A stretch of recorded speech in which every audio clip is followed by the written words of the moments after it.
or a careless person pretend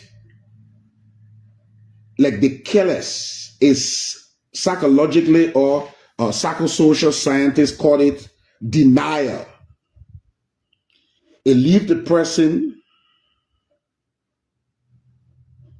to a mood of denial. And so the person lives recklessly. They have to cause conflict all of the time for them to have peace.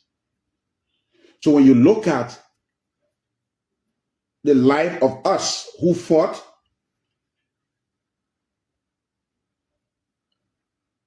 and did not go through counseling and deliverance, because it's social and spiritual. The act of taking the life of another, it has a social effect on your soul and spiritual effect on your spirit. So most of the time, I was very close to the Eke through his wife. And most of the time when they had challenges, she called me. I went there to tell her, say, look, this is what you should expect. And if this happens, this is what you should do. Let's pray more. At least if he can agree to deliverance, I will encourage him to, I have encouraged him to do that, to introduce him to pastors that helped me in my time when I got converted. And so,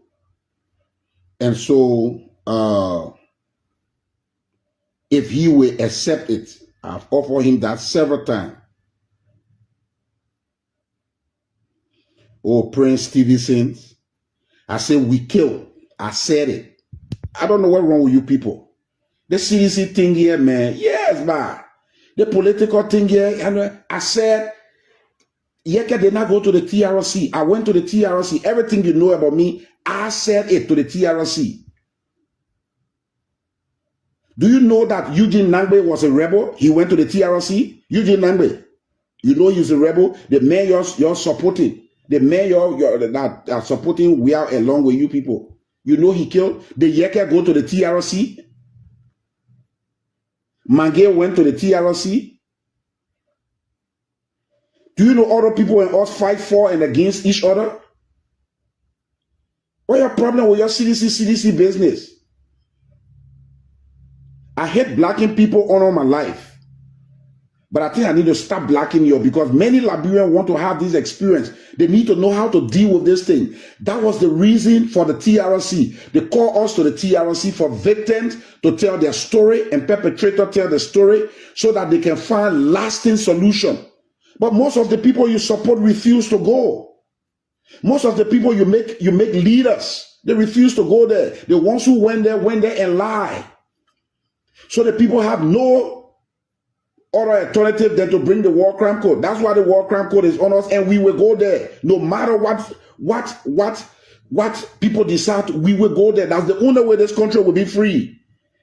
Because if you don't have a closure to this past, you will have these type of things. Who know an educated man like Samuel Jackson could openly say he killed somebody, and I have people will be confessing among you people.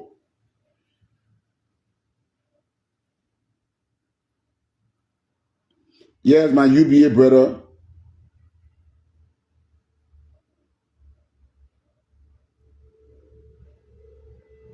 That how people will be confessing. You'll be sitting down somewhere. Some of your parents, some of your uncle, then will start confessing. Or because you were born, you don't see your parents fighting. You think if I did not tell my children I fight, my children don't know any kind person on earth equal to me.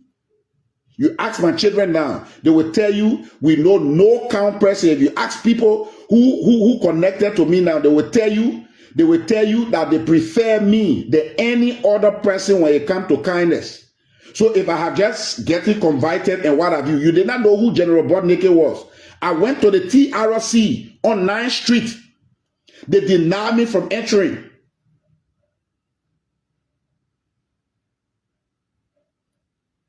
I went to the TRC. They denied me from entering. They did not know me. I came back from Nigeria, came back from Cameroon. Came to the TRC. When I went to the TRC to enter, they reject me. Ask or Jerome Voyer, ask or Massa, ask people who are at they deny me for entering.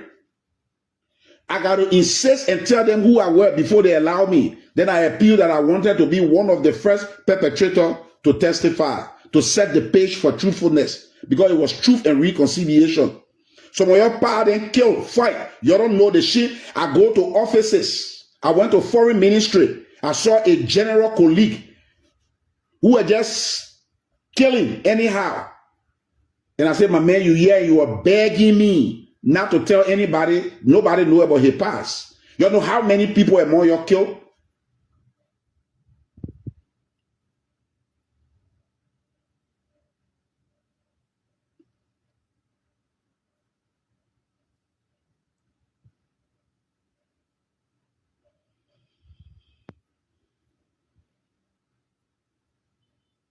Look at when you hear they do any, that crime, man.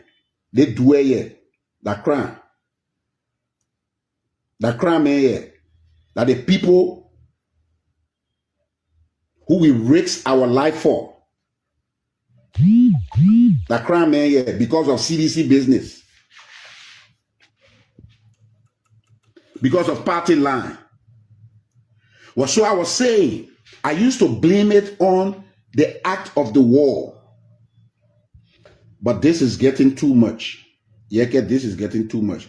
In as much as different news coming from the border saying it is because of mining. Yes, there are international regulations. With such water between two countries, no one side should mine it without the consent that is financially rewarding to both sides is reached.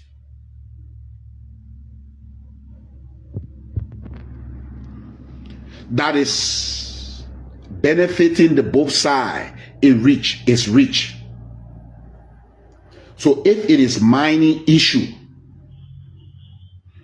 then our government should fix it. Our government should try to fix it.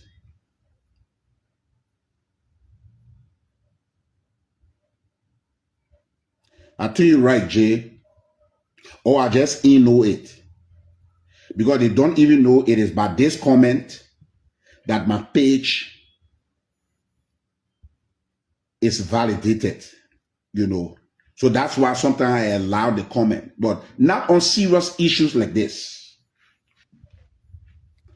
So we're hearing different news about a guy who was mining that river during the past regime. He had a contract for them to pave the street, and he was selling sand. Now he lose the contract. He went to tell the Guinean that we're mining diamonds and gold from there. There are different stories, different sides of the stories. But even if it is just sand and is having financial benefit, there should be consent of our Guinea counterpart who share the border, who share the water with us. And the government need to see into that. But yet, it still did not give a Guinean soldier the right to enter Liberia. Not even forget about putting flag up. Because immediately you enter Liberia with your uniform and your flag is only, without the proper arrangement, you have already violated international laws. You have invaded our territory because you carry your flag right on your flag is here. So you already invade. The worst thing is that you came armed. If you even came without an arm, it's a violation. with your flag.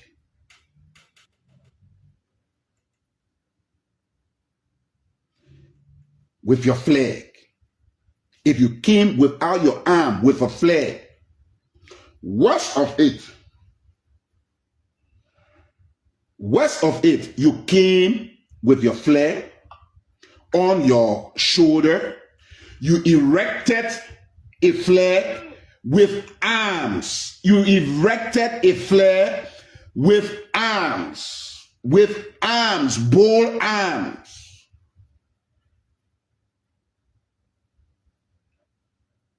Bold arm. Look, we just have a wonderful president.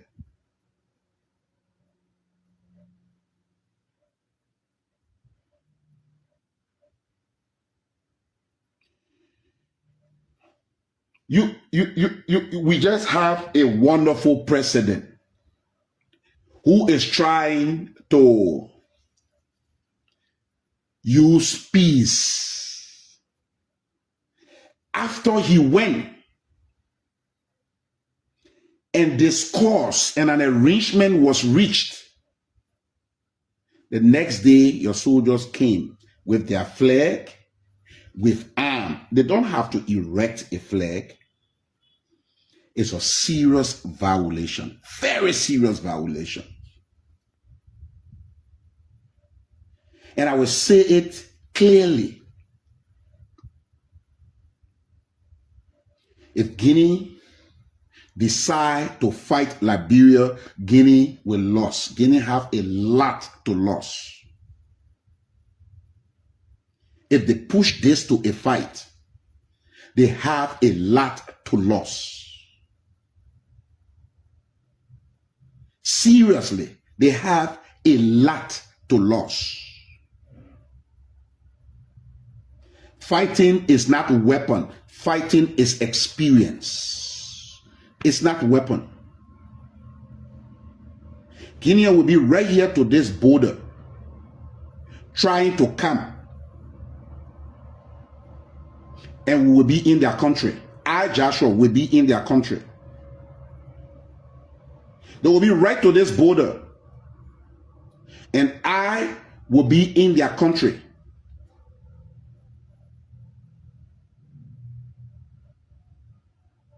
Our president is peaceful, and this is the right method, because war has no winner.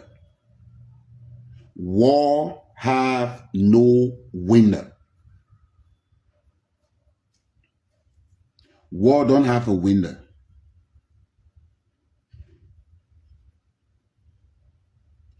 Yekede, he's a hero of war because he survived. I'm a hero of war because I survived. But I'm still suffering it psychologically. I'm sitting with my children. My children under this life. Somebody will soon call me killer. Somebody will soon call me butt naked. Those are some of the losses in war. Those are the reasons that war has no winner. What America doing today? There are innocent people that will die, and America will forever regret it, even if they won. So war have no winner. The president is trying to be flexible. You can say he not woman, he not man. You can say he not even woman. You can say anything. But the truth here is that will be the greatest win if he's able to talk sense into Guinea, to stop the provocation, the stopping. And the information minister and the president said it, that the police or our security apparatus should make sure nobody mine in that area. Because from their underground investigations, I think what people say seems right. And if that is what bringing them, maybe if we stop 2-3 months from now, they could get tired and go back.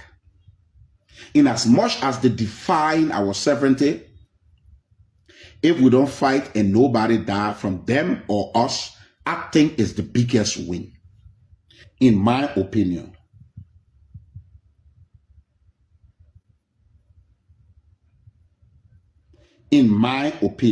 I think it's a biggest win.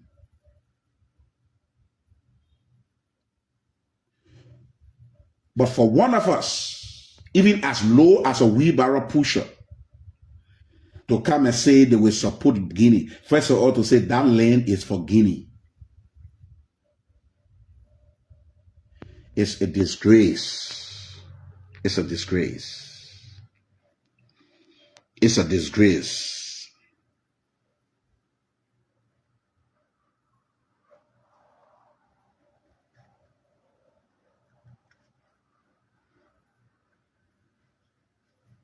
It's a disgrace for one of us, as low as a wheelbarrow pusher, surviving under Liberian sovereignty,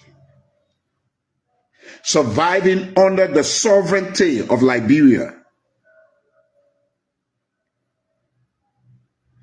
in our boundaries, to support anyone against us is too much, Yeke.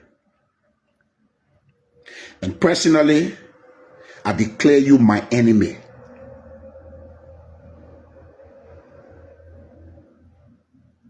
Yeke, I declare you my enemy.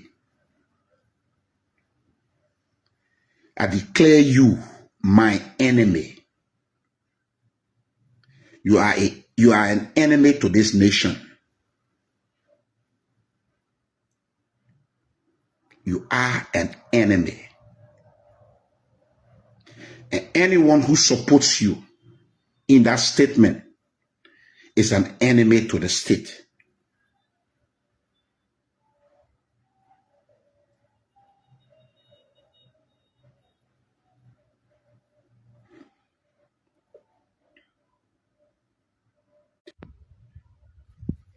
Yeke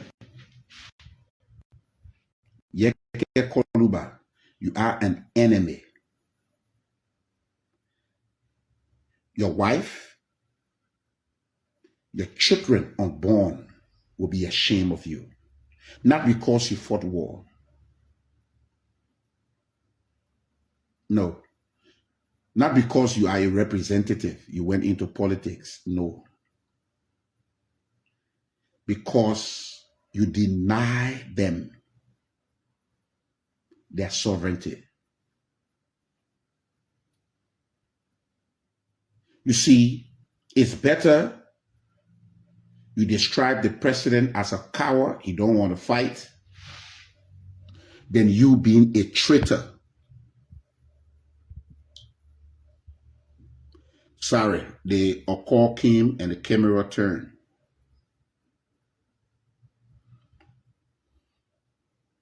So yes, but yes, that's my photo. That's my photo.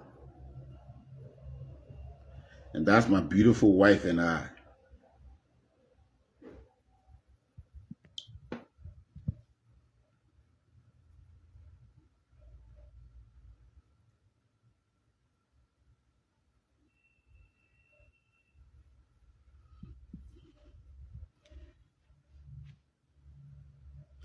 So Yeke, you are a disgrace.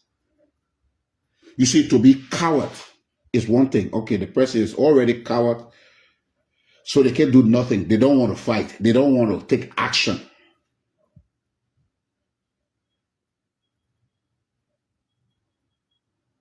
But to be a traitor, you consciously, you have no reason, you get all of the protection. The person is coward because they don't have it, they feel they don't have a protection.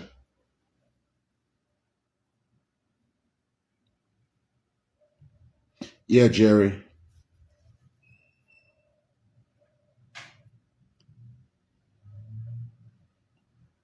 Because they don't have a protection, so they're afraid. So the person could make a decision, maybe under duress, sentimentally. But if you, in clear judgment, calling yourself brave, betray your country like this,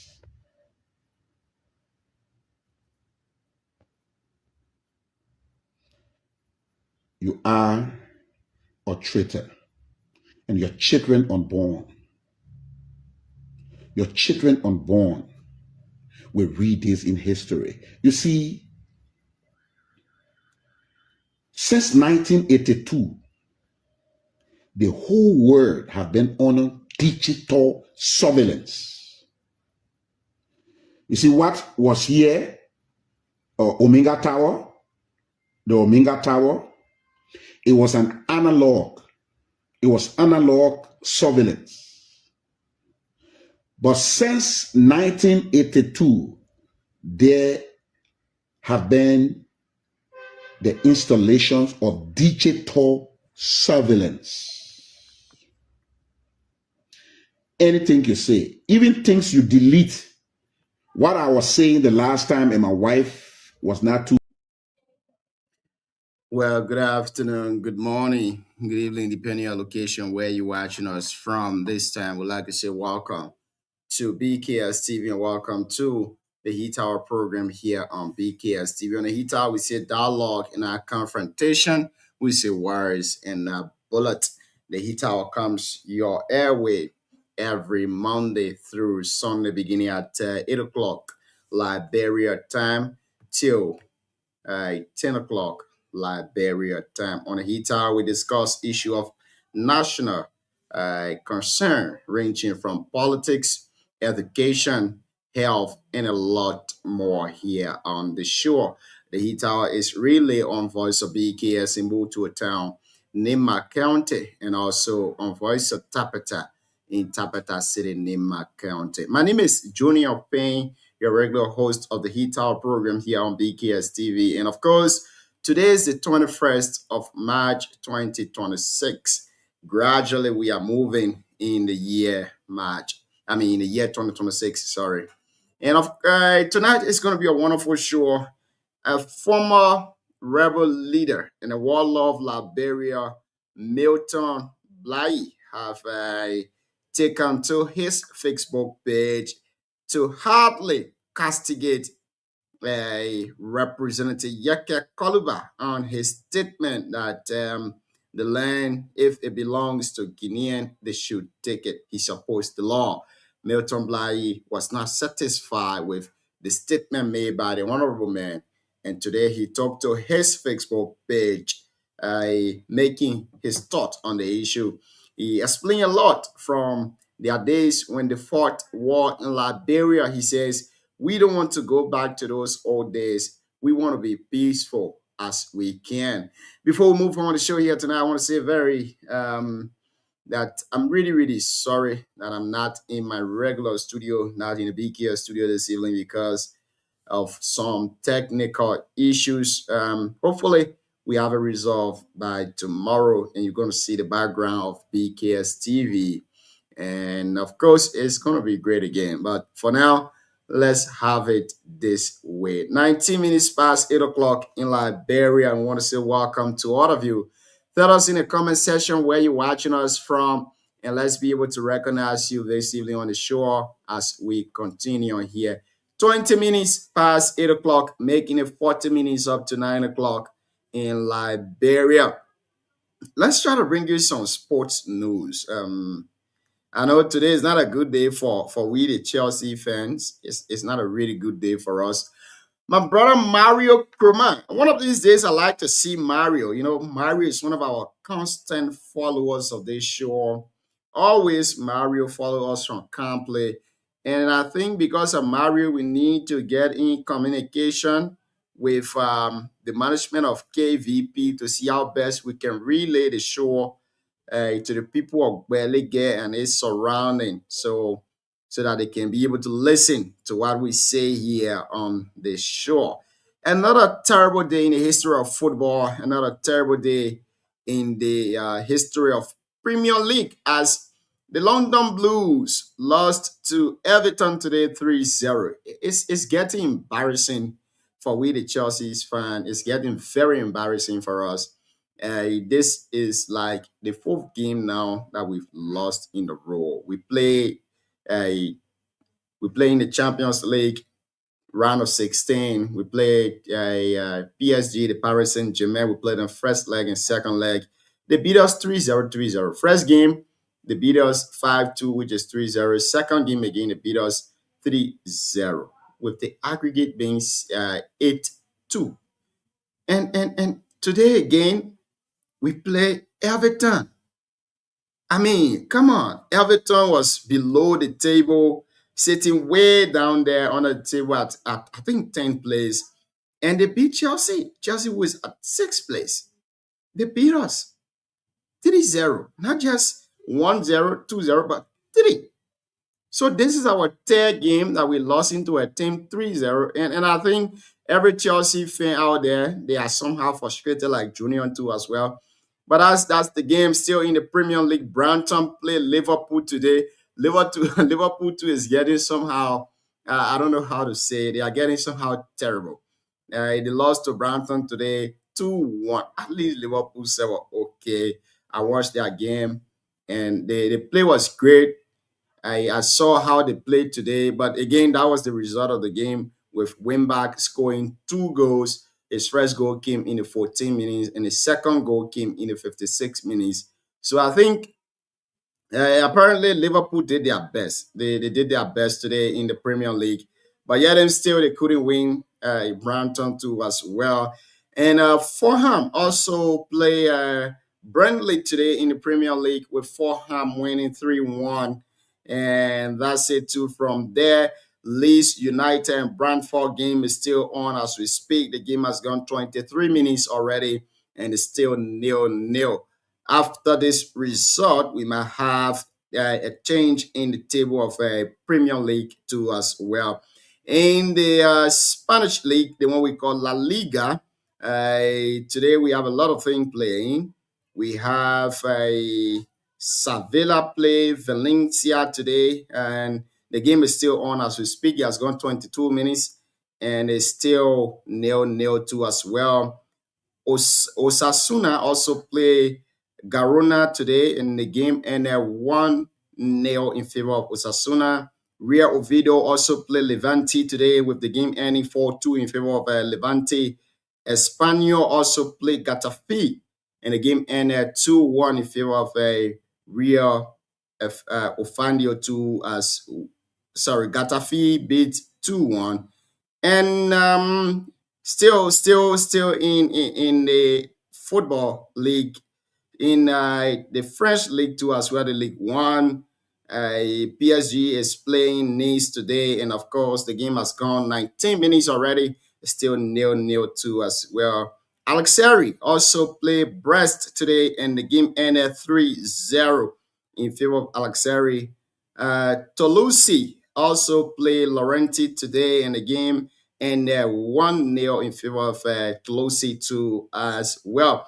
And in Serie A, the Italian league, Parima also play Cameroonsi, and the game ended 2-0 in favor of Cameroonsi. AC Milan played Toronto, and the game ended 3-2 in favor of AC Milan. Juventus is currently playing Sassuolo, and the game is 39 minutes already. Juventus is in the league as well. In the English Champions League, the England Champions League, a lot of things played today in the England Champions League, and we cannot bring you all of them. But let's try to go across Liberia and bring you some of the training updates in Liberia too as well. I'm getting tagged tonight in so many different posts on Facebook, but I get tired with Instagram on the tagging. Man, and they just wait, for Chelsea to lost. Then you see all of them tagging me. Some of them wouldn't even send me messages. You see all of them tagging me. But today in Lofa County, Speaker Rachel Nangbe Kun issues a 48-hour ultimatum to LRRC and the National Disaster Management Agency to immediately resettle displaced residents of the Sonoma area of Falls Consequence. We will be playing you the recording here tonight on the show, and this will be one of our discussion here tonight as we go on with the program. And let's bring you this update here. Yeah, I want to play it, but it's in French. we will discuss it on the show as we go on. But again, a lot went on today in Liberia. As Africa creative economy eyes a potential bomb, a new collaboration in Liberia is working to ensure young artists gain the technical skills needed to build sustainable careers. On March 14, the Haley Art Gallery, funded by visual artist Nindoli, partnered with the Dreams School system in Pingsville to host one-day art workshop theme discovering language of visual art. The season focused on teaching students foundational skills such as line control, proportion, and color relationships, elements often missing from standard art curricula. We will bring you details of this story here too as well. More updates to come here tonight on the show. Deputy Speaker Thomas P. Fowler was seen today in Sodoma, Foya district. And when he was there, he spoke to a crew of reporters to as well. We will also be playing you the recording here tonight on the show. But let's come back to you watching us. Those of you following us, tell us in the comment section where you're watching us from, and let's be able to recognize you tonight on the show. It's very cold from my end where I sit in Rwanda, East Africa. Very, very cool weather here this evening.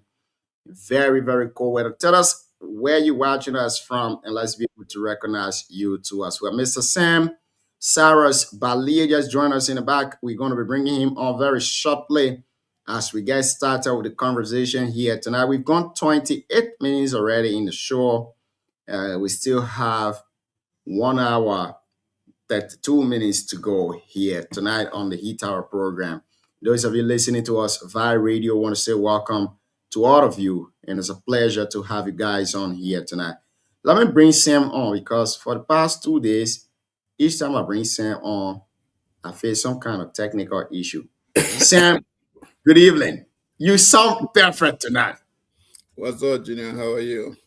I'm doing pretty well. How you doing? You sound like someone who is trying to go back to Liberia. That voice echo like a Liberian voice tonight. How you doing, Chief? Well, I'm doing okay. I'm here taking it one day at a time. I take one word from you. Better days are here. Let's keep pushing and let's hope for the better day. Even though you can say I might not be there, but for me, I will be there with them as we hit that better day.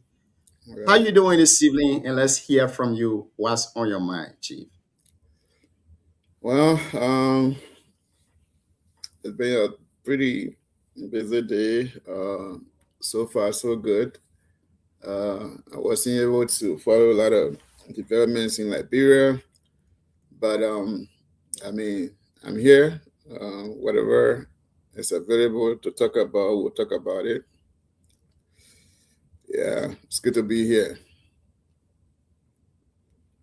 Wonderful, Sam. Wonderful. It's great to have you on here tonight.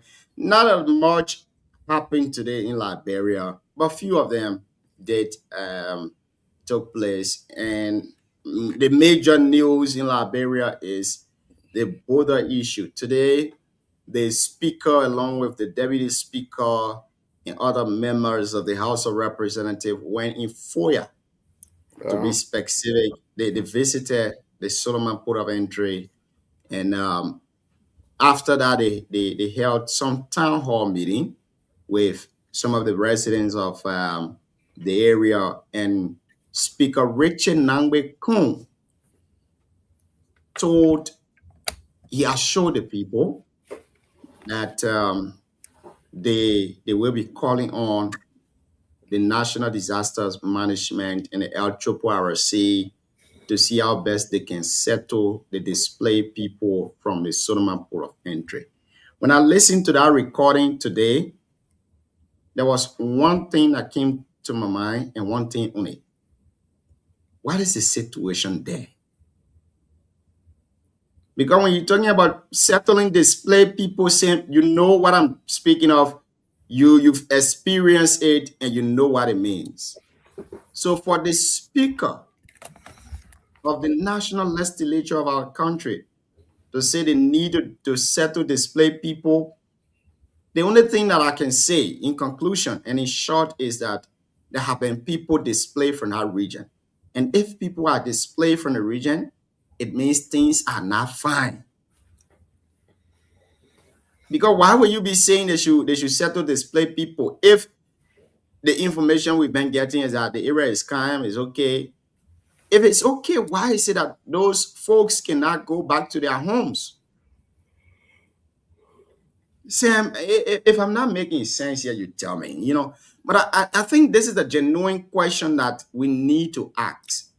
Why talk about settling displaced people when the news says the area is calm and peaceful and people are going by their normal businesses? Is this another taxpayer money that we want to waste on issues? Is it another taxpayer money that we finally means to spend somewhere? Don't we have other places to use the money we paid, our taxpayer money we paid in Liberia? What is going on with our country? Sam, let me play you the recording, and then you can have your 1 or 2 cents on the issue from your perspective as an intellectual and someone who know what display is and your professional take on this. Let me play you Speaker Richard Nangbe video today when he had this town hall meeting with the people of Foya district. What will represent you in situation like this? So in that much I do with the authority vested in me, with my colleagues, fully supporting the pronouncement today. We order the LRRC and the disaster management team to be here in the next 48 hours. They have to address the issue of our citizens that are displaced. With immediate effect, they don't do it, we hold in contempt. And we serve 48 hours because today is Saturday. So over Monday, they should start trooping in here to take care of our displaced citizens. Our citizens. Well, Sam, you listen to the honorable man. Are there people displayed in Foya? So, Junior, thank you. Let me say thank you to our listeners and viewers around the globe and those who are here to listen again. So, Junior, we can look at this situation from different perspectives. Number one, when you see the fear, no matter what the situation is, it's still difficult to understand. Even because when it started, remember, most of these people have had an experience when it comes to war. So I guess they left the borderline, and apparently they have gone to Foya area. So no matter what it is, they at this point they have fear to go back because they don't know what's going to happen in the next 48 hours, what's going to happen in the next 3 months and 6 months, a year. So people still have fear. Some people will go back. Some people may not want to go back because they still have fear. Even if everything is settled and calm right now, some people still have doubt. Will still have doubt in their mind that, well, is it a good thing to go back right away? Or is this a good thing to stay hanging around here until they can totally find and get some time to the situation, whether nothing will happen Um, some people may want to go by right away. So no matter what it is, yes, people are displaced. People are afraid. People don't So want to. Sam, my question now is, if the government have given us the assurance, because you know what displacement is. I don't need to explain to you tonight on the show. You know what displacement is. I was not unfortunate, let me say in that term. I was not unfortunate to experience what displacement is, but some way, somehow, I have some kind of experience when it comes to what displacement is because I have seek refugee before. Now, for the certain speaker of a country to go for inspection and have a town hall meeting and say they should settle those people who are displaced, if the situation was calm enough that the government have it under control, why couldn't they just tell the citizen, come back to your residence, everything is under control, you are protected by the security forces of our country, nothing is happening? Well, Do you know what will happen right now when you say they should settle displaced people?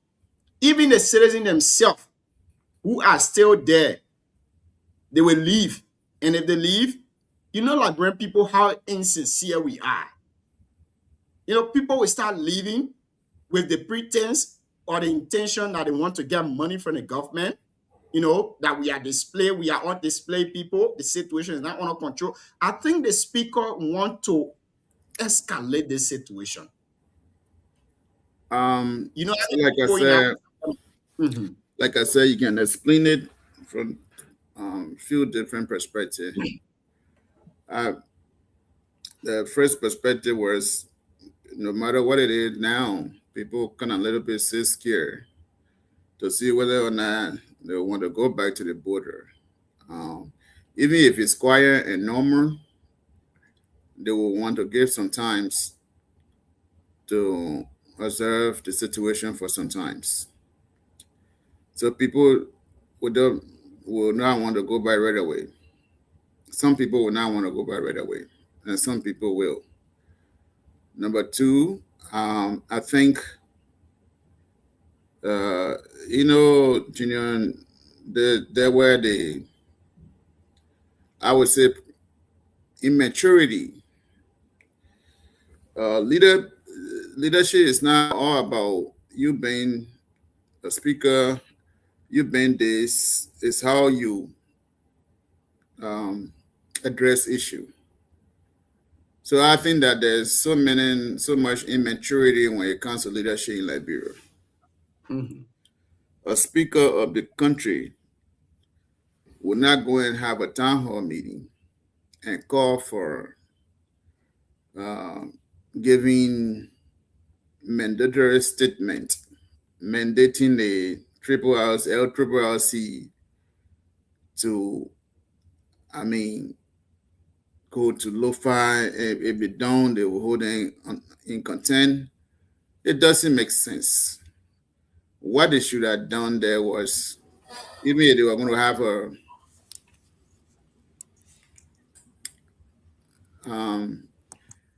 see you and DK, you're welcome. Yeah, thank you, Ndana. It's great to be back. Congratulations to Chelsea. They've done what they know what to do, how to do. I'm leaving the show.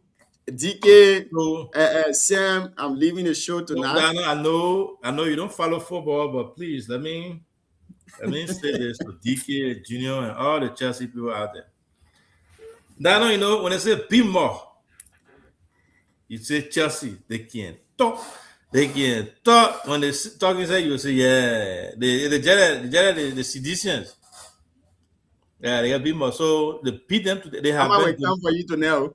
They have been donating points, goals. Actually, goals. They've been donating goals all over the place. Today, they got whipped by another team again, 3-0. I know you didn't watch it, but I just wanted to let you know, keep you updated, Ndana, about the happenings when it comes to see Chelsea.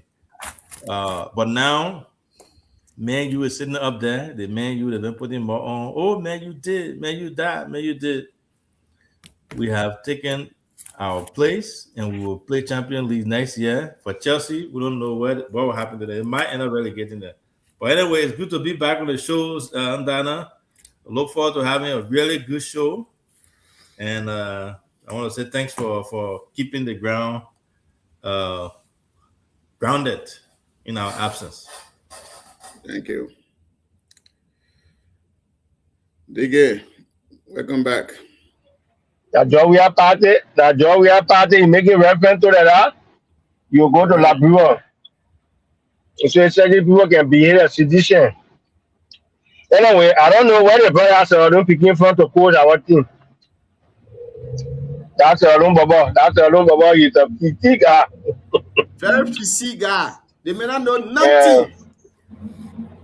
Anyway, so what happened in Labrador? Sarah, you on top of all the new Labrador. Kumis, your guy Kumis he put out a release. What's the detail in that release? I was implying when you guys came in, so I have to work on you guys in What person. Kumi want? So Yeah, other than that, I'm good on my end. Let's continue the show. sounds good. Thank you.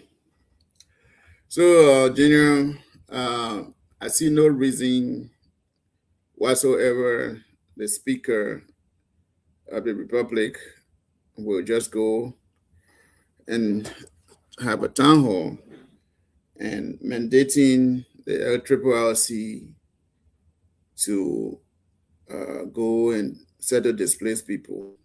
Even if that is to be done, maturity is always a good thing to do. What they would have done, assess the situation, come back to Monrovia, call LLC, and say, hey, while it's true that the situation in the, at the border is still something to look at, our people who had fear and who are left the waterside area there, they don't have place to sleep or at this point.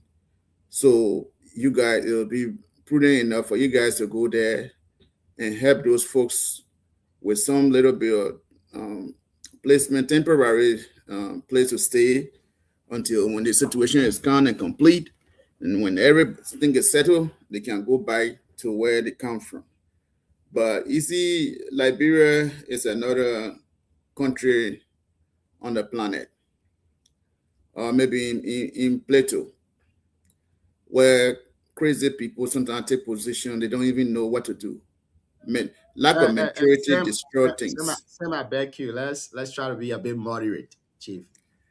Well, I mean, craziness is not an insult in the American word.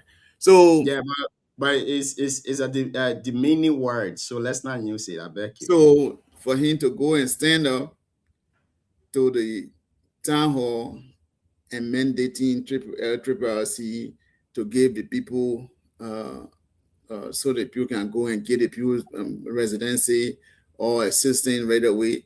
June, it does not show maturity of leadership. All he's doing there, he's putting more fear in the people. What's that now? It's a mere bluff. That's some of the thing I was talking yesterday. That's some of it right there. Mere bluff. Come to Monrovia, make a decision, call the LLC, hey guys, we need some assistance to the border there. You'll go there, you'll go to FOIA, some of our people who have come there, you'll try to provide places for them so they can sleep until things can settle down. But to sit down and make public announcement, what is he showing? Is that a bluffing show? Or is that a leadership? These guys, sometimes they are just an embarrassment for the country. There's no doubt about it. There's no other great way that I can put it. That's the way I can put it, Junior. So in short, you believe that the speaker's statement today was not in line with his position. Was not in line. I know it's a good intention to help people, but to go, Junior, when you go and have a town hall meeting and mandating the folks that, yes, you guys come and help the people. It's a good thing to say, but it's also, on the other hand, people will look at it like, okay, so our people are seriously displaying, mean things are happening really bad. You know what that explanation is? No. You would have come to, okay, the one assessment tour, if they can even have a town, what you would have said to the people in the town hall is say, oh, my people, it's not as serious as they think, will be better. When we get to Monrovia, we'll make some decision and we will send people here so they can monitor you guys. That's what mature leadership speak. Then leaders speak rather. Then when they come to Monrovia now, they can have a meeting with LRRC and say, you know what, gentlemen, all guys, you guys can go there and help the folks with some assistance. People still fear to go back to the waterside area there to live because they don't know what will happen. They are still thinking maybe 2 months from now, 3 months from now, even a day from now, they don't know what will happen. So the people who are still fear and they are left, you'll go and help them. That's a better way leaders speak. But to have a town hall and mandating, and if they not do that, we'll hold them in contempt. What the hell? It's pretty immaturity. That guy is not mature at all. I was just stopped there, man. Liberia is sometimes crazy. Thank you, Sam. Let me update DK. It seems like he was doing his dance from yesterday, and that dance entered in his today. And my next door neighbors, I don't know what they're doing in their own apartment, but I think you guys heard the sound.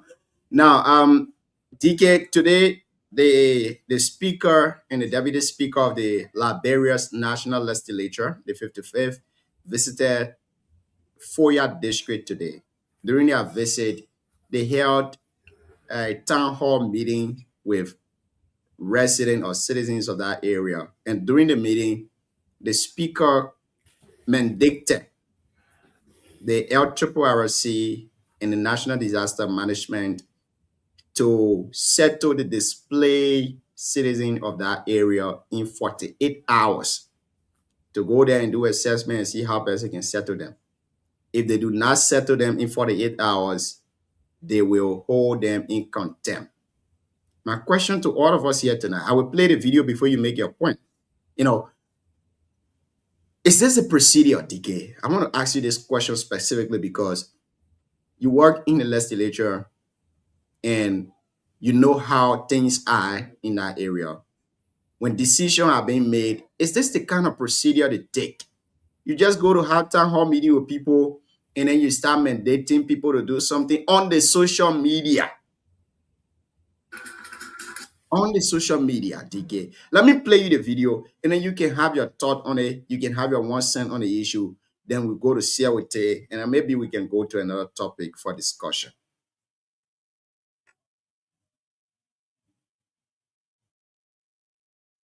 In situation like this. So not much I do with the authority vested in me,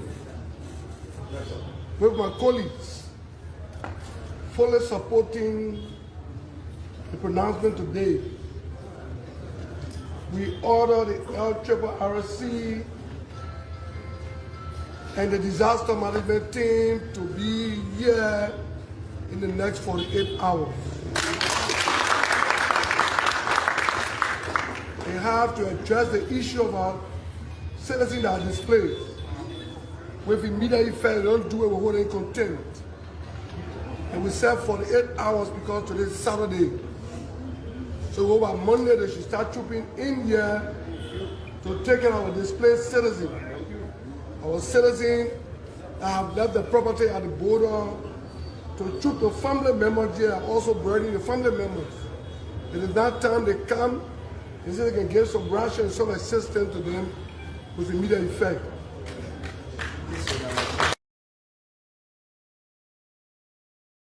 Well, DK, you listen to him. The CEO is here. So before I be heading contempt, DK, me pause you. Yeah, that's you will. Your order just lost it.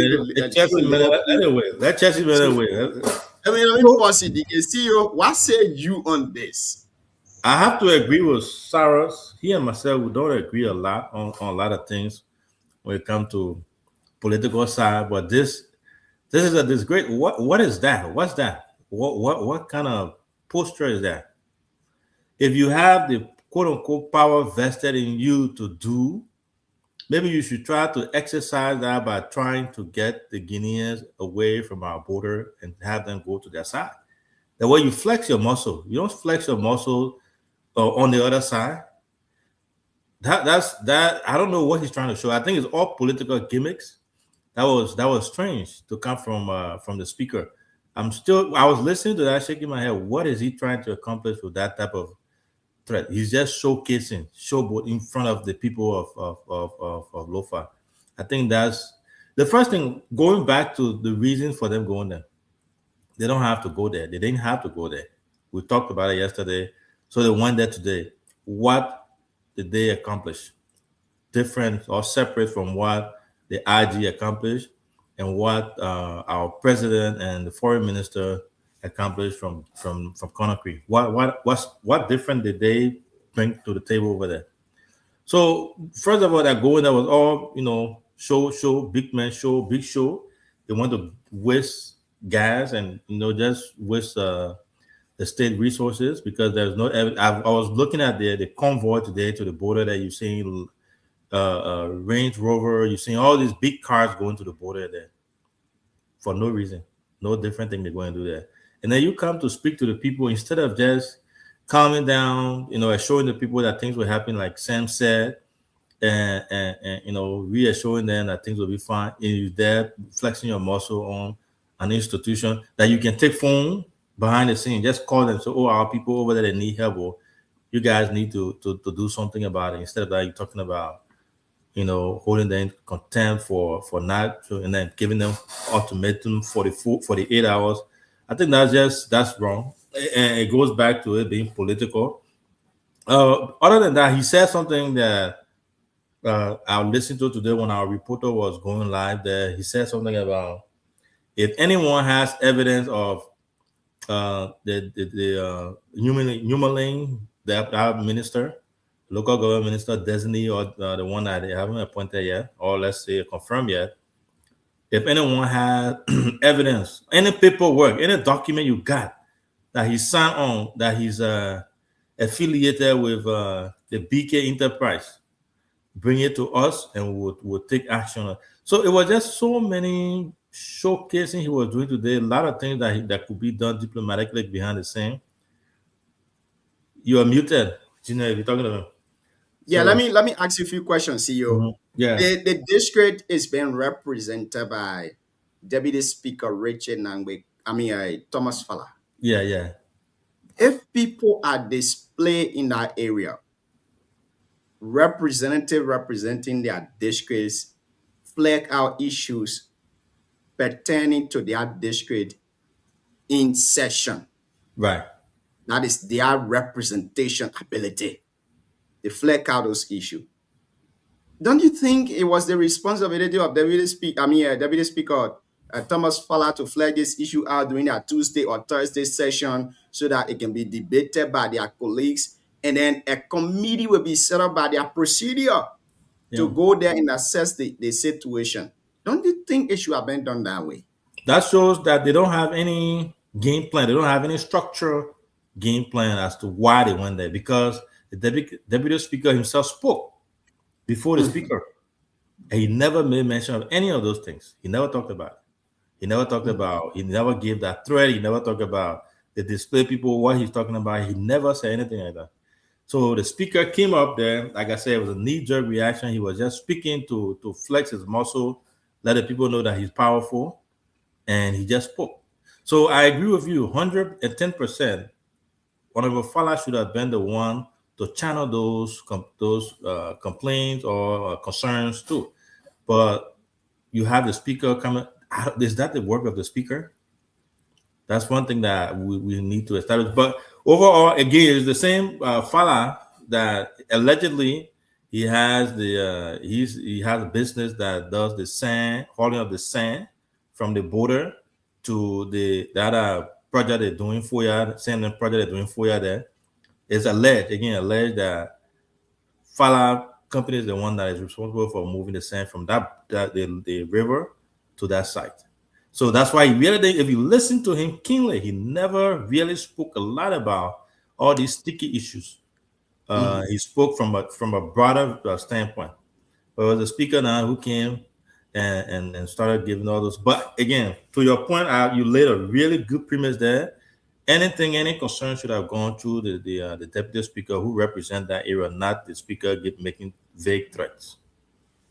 So now with the speaker going there and mandating other agency to take decision, do you think the statement by the speaker had the propensity to escalate the issue? Because a lot of people still sitting there, they believe that the situation is calm, they are still at their residence and stuff like that.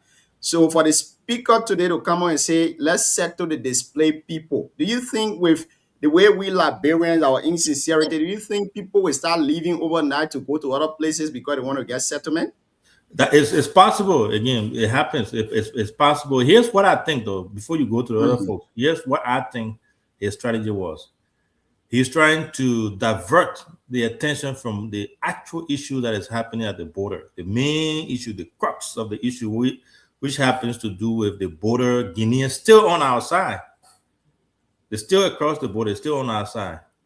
He's trying to divert attention from that by blaming an institution or organization within Liberia, trying to show to the people that they are doing more things than they should be doing. So it's more of a tactics, it's a diversion tactics. That's what that is. I agree with you. I think there's a chance that people might, overplay that. Again, you don't blame them for doing that, but he's the one who's doing that. And I think the reason why he is doing that is to divert attention from the main issue at the border. Thank you. DK, let me come to you next because you've worked with folks in the legislature. You know how procedure work. In this kind of situation like this, what are the procedure?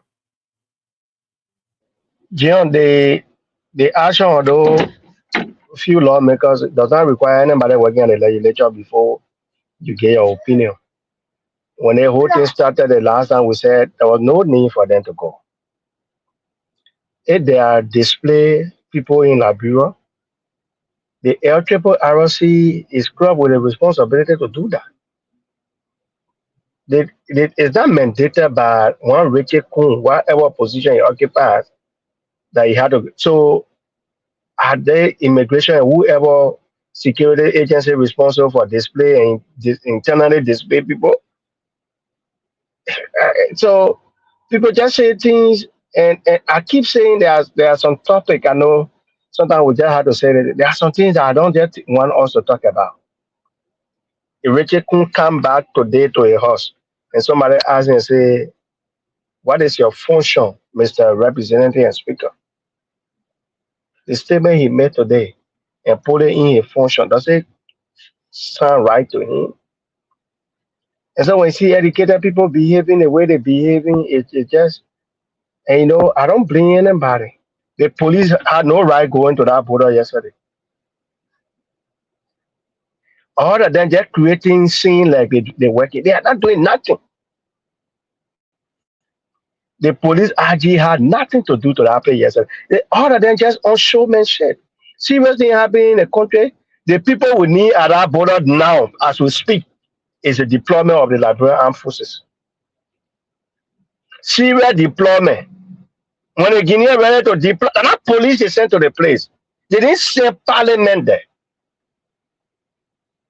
Why the people in the country who are in leadership keep thinking backward? Is that way? I don't just understand. And with the Thomas Fala, all those people, those guys know what they're doing. And they think go across. Those people in leadership, most of them in our legislature, they get businesses running actively. They have trucks running that they renting to Meta, all the other concessions in the country. So when those things happening, they had nothing to say because their hands is already in the cookies jar. The legislature had nothing to do to that border. They had nothing to do near to that border. It is very serious. Call emergency meeting. We cutting pay. Liberian government go ahead and recruit more people for the armed forces of Liberia to protect our borders. Other than that, every statement that was made today. In fact, the person who was speaking, he was not the appropriate person to speak in that situation. He had nothing doing there, and everything he said today was just misplaced. The Sarah was saying, I think some of them just in no position, they don't know their function. So I think he's something not right with him. He's either power drunk and he doesn't know what the positions he hold. That's all I can say on this topic. If you see the indigenous speaking like this, it means things not right. So I will get a little quotation from you, and maybe we can post it. See, I would say you listen to the speaker. What say you on the issue, Chief? Welcome to the show, by the way. Thank you, Gian. It's a pleasure to be here once again, and good evening to the CEO, DK, and Mr. Badia. I think it was day before yesterday when we discussed about the lawmakers going to FOIA. For me, I make my position very clear. You know, sometimes I would say people as misusing power. That's what I would say, because the first thing the superintendent represent the executive there, and then the executive just came from Guinea, which is the president, and that of the other government officials that went to Guinea, the security advisor, and all these people. So what I would say is that I think the legislature got more fun. They are trying to use it because the superintendent in the county also is the head of disaster management, is the head of disaster in the county. I think the chain of command is being misguided. That's what I would say. That's what I would say. And I said it. The chain of command is being misguided because let's hold it as it is from doing, a fast funding. You already got a superintendent. You got oversight over the superintendent and other local government officials. So they assume that they don't even know what is going on. What they needed to do was to invite the superintendent to Monrovia through Honorable Fala, who is the representative of FOIA, because that incident is in FOIA. Fala and the legislature can invite the superintendent. I mean, you could brief them. Now, the disaster management team, they operate on data. So I don't know when you just go stand in the public and say you get the people for the 8 hours. On what mandate are you? I got confused a little bit because what is happening? The people, they live in FOIA. They live in FOIA. That's FOIA district. So if the guy in it, that could be another side of the argument could be maybe there being local migration, yes, but disaster management, if government will want to come in, right, it should be the disaster management to write them, have conversation with them, say, oh, gentlemen, we got this situation. You all move there and have consummated data where it can inform. But disaster management are not doing any inquiry. They are not doing anything. Then you tell the people to move in. I mean, in for the 2 hours, if they can't do as if we are living in a military state, why is that? So for me, I just feel that, I mean, is misplacement, and that statement, I don't know on what ground. Does a disaster management, are they being informed of what's going on? There's no need for lawmakers to go to that location. What were they going to do, or what did they go to do? That's the first question. What did the House go? That's why I saw most of these guys did not go. The lawmakers who went could not even reach 5, because I saw the speaker, I saw the deputy speaker, Taungbe, and I think other 2 or so lawmakers went there. I don't know the number, but the one I saw. So it don't really make sense to me. You already got the constitutional power to exert what. We got a lot of things in the country. Right now, they should be thinking about procuring more logistics for the army and empowering the military. That's what we need right now. Even with the little we got, we could empower them and make them more powerful.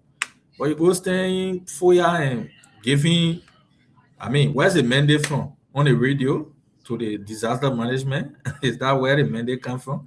So it just comical to me. I don't even want to really talk on that stuff because I think the speaker himself, I would say, maybe he's getting drunk with power because he's too authoritative. And they think everything are just minor conversation. The number of person in that town, the entire district is not affected. Why are you calling disaster management? The number of person in that town, the household, get a total number of household in the town. And if you want to help in this town, of course, and know what you want to do for them. That's all I can say. Thank you, Sewete. I think all of us we agree here tonight, even though some of these days we don't have the same thought, and that's the sure. But here is my take. The way the speaker came to power, he believed that that's the way things supposed to be run. Don't get me wrong here. I'm not a supporter of any other politician in Liberia. I might maybe have some communication with some of them, yes, but I have never supported any other politician before that I've told them that I'm supporting them, I've ever vowed for them in any other way, and I will not do that. But a speaker of an entire nation going to a district that is believed to have some other issue, you went there with no plan. No plan. That statement alone could escalate the issue in FOIA. It could escalate the issue at that border. Because you know what? If citizens start receiving, the people will say, well, that free money the government coming here, so that all of them move. We are all part of those people that are supposed to be settled. Resettlement, that word resettlement, this is thing that every Liberian, the smarter Liberian are saying, we don't need to go to this because we know what it takes. Now you coming back, not even with a communication to LRRC to give you update of what is happening in the area, but you mandating them. You mandating the people to say, y'all do this in 48 hours. The reason why we're giving them 48 hours is because this is the weekend. So if it wouldn't have been the weekend, it would have said, oh, in the next 10 hours or 5 hours. Where are we heading to?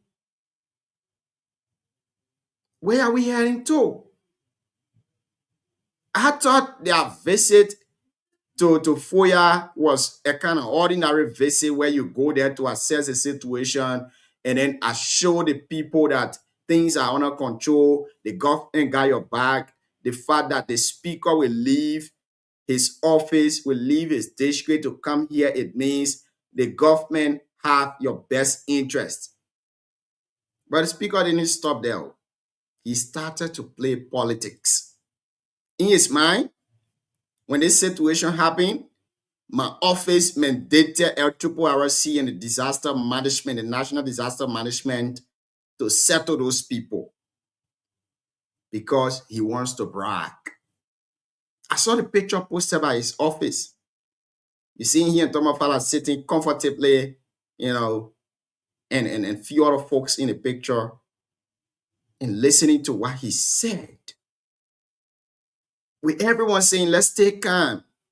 Let's stay calm. The video, the pictures that are coming with people having bags on their head, moving from one place to another, folks are calling on them, go back to your residence, stay there, things are under control. And I see my big brother Sam here tonight trying to a bit side with Speaker Richard Nangbe-Kun, that it might be, his statement might be interpreted so many different ways. There are people displayed. Why would people be displayed when we're saying situation are under control, Sam? Why is it that the government are calling on them? If the government know that the situation is under control, why they are not telling them to go back to their residence? But the speaker going there to tell them, say, we will resettle you. You know what it means? You know what it means to say you will resettle people? It Even the folks that have heard that information, all of them will leave because they want to get resettlement. And it's terrible that our country, the country that we love and cherish so much, will have leaders that do not know their roles and responsibility. I listened to Thomas Fala today. Bear with me, I'm so angry with this issue that maybe I might be overzealous discussing it. I hope, man, your Chelsea angle too. Nah, just later on this evening. If I had the opportunity to even discuss the issue earlier, I would have done it. But it's terrible. With all of the allegations coming in, this other person is connected to this issue. That's why the Guinean forces came in and all of that. They are not flagging it out in their session to discuss it. But they go in there with barrage of officers. So I was surprised for the speaker to say, we are mandating. Wait, are we living in the monarchy era in Liberia where people can do things without being questioned? What is going on? And this is terrible. I don't know who will call Richard Kun to order because he believes that he's the regime speaker. Whatever he does, no one can question that. And even if you question it, nothing will happen. Disaster management coming immediately. If you don't do that, we'll hold you in contempt. Yeah, because the Constitution gave you contempt power. So he said, hey, if you don't do this, we'll hold you in contempt. Not following the procedures. With all of the misstep along the way, people are calling for can. The fact that the Ministry of Information even posted on their page that things are under control, the Guinean troop, the Guinean government have ordered them to fall back, and the speaker going there to say settle the citizens who are displayed. It means something not right. Both the entire government is not sitting right. The Ministry of Information is posting XYZ. The speaker went for inspection. He's saying another thing. Something not right with Liberia. The time I knew that something is not right when you saw people who are supposed to play their oversight role and responsibility leaving to go to inspect yellow machine other than wearing yellow. Then I knew that something was not right. Let me divert the conversation a little. And you know why they do it? Because the speaker himself was in the yellow. Say, yeah, gentlemen, let go. But the information that we don't know where the government got the money from to buy those yellow machine, people saying they credited the money and they are not using their oversight responsibility to invite those entities or agencies responsible for procurement to give them update. Something not right. Something not right with Richard Kun, something not right with Thomas Fala. It is not Richard Kun's responsibility to go advocate for displaced people in District 1 in Lofa County. That's the responsibility of Thomas Fala. Let me stop here. Sam, I know you wanted to say something. Say it before we go to the next issue, Chief. No, I just want to make a quick correction when you said that. Now, I say now you can make a correction before we go to the next issue. I was trying to back Richard Kun. No, I did not. All I've said here was sometimes the way the situation is, the residents of that particular area, they are already left. They are not sure. So they have fear. Fear of returning. They don't know what's going to happen in the next 2 days, 3 days, even a year from now. So they are left from there. They are waiting. Even if the government say everything is calm, you'll go by. It doesn't mean they will go by right away. Some people, Junior, come on, we are all human beings. The people will still have a little bit of doubt as to what will happen next. Some people will say, I'll monitor the situation for a little bit, So because government say it's calm, so I can't take a precaution too. Yeah, I can. So the precaution you're taking, Sam, if you take a precaution, let me ask you. Credence to Richard Kun craziness that you spoke today. Okay.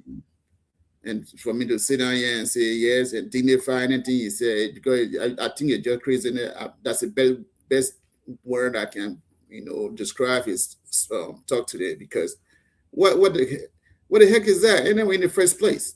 Why are you mandating triple RC? For what reason? And you see how the crazy thing is, say the power invested in me. What power invested in you, crazy boy?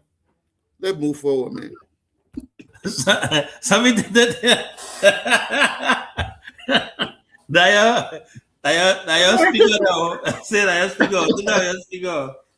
So, Sam, again, I beg you, let's try to be moderate about our words. I know crazy might not sound like an insult, but it's the meaning to use it on people. Recently, I want to take us a little backward. Recently, Mr. Samuel Jackson caught on a police officer, pointed a finger at him, and said they killed his father during the war.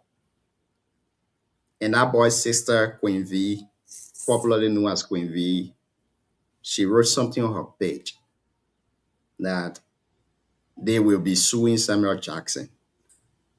Now, today, I don't know whether most of you follow this recording from Milton Bly, Reverend Milton Bly, also known as Bonneke, if you all know the name Bonneke.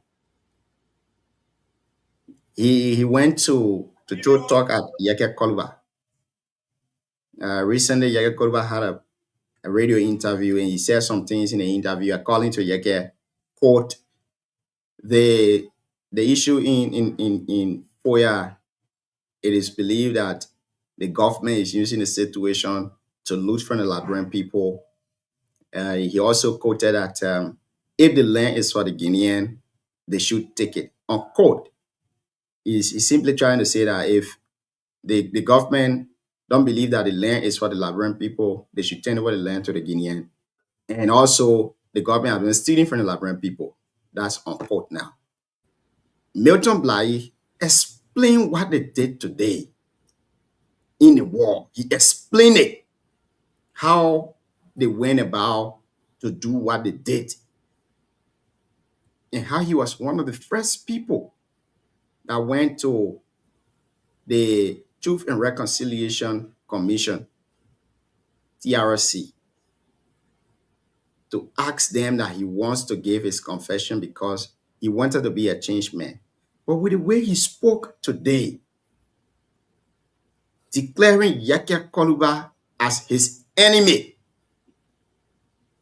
his tone, and all of that, I want to ask all of us here this question. Is it about time that we prosecute?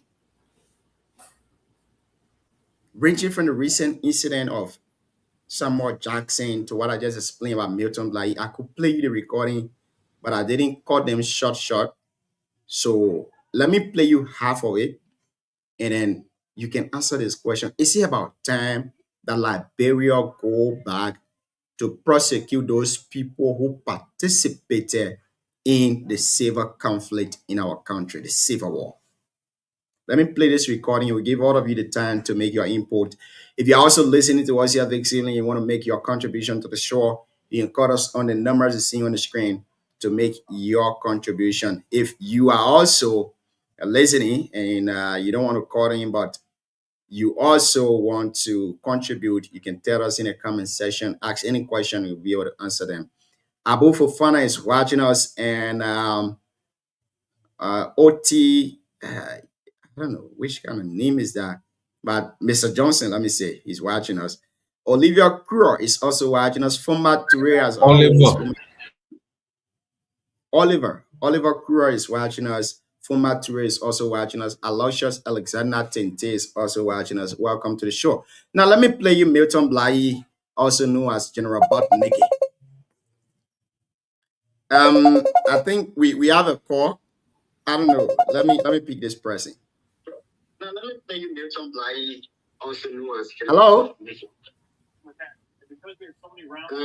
I think we have a call. All right. So let me play you Milton Bly, and then we can start taking calls. TRC. Everything you know about me, I said it to the TRC. Do you know that Eugene Nangbe was a rebel? He went to the TRC. Eugene Nangbe, you know he's a rebel. The man you're supporting, the man that are supporting, we are along with you people. You know he killed. The Yeke go to the TRC. Mange went to the TRC. Do you know other people and us fight for and against each other? What's your problem with your CDC business? I hate blacking people all my life. But I think I need to stop blacking you because many Liberians want to have this experience. They need to know how to deal with this thing. That was the reason for the TRC. They call us to the TRC for victims to tell their story and perpetrator tell the story so that they can find lasting solution. But most of the people you support refuse to go. Most of the people you make leaders, they refuse to go there. The ones who went there and lie. So the people have no other alternative than to bring the war crime code. That's why the war crime code is on us, and we will go there. No matter what people decide, we will go there. That's the only way this country will be free. Because if you don't have a closure to this past, you will have these type of things. Who know an educated man like Samuel Jackson could openly say he killed somebody, and I have people will be confessing among you people.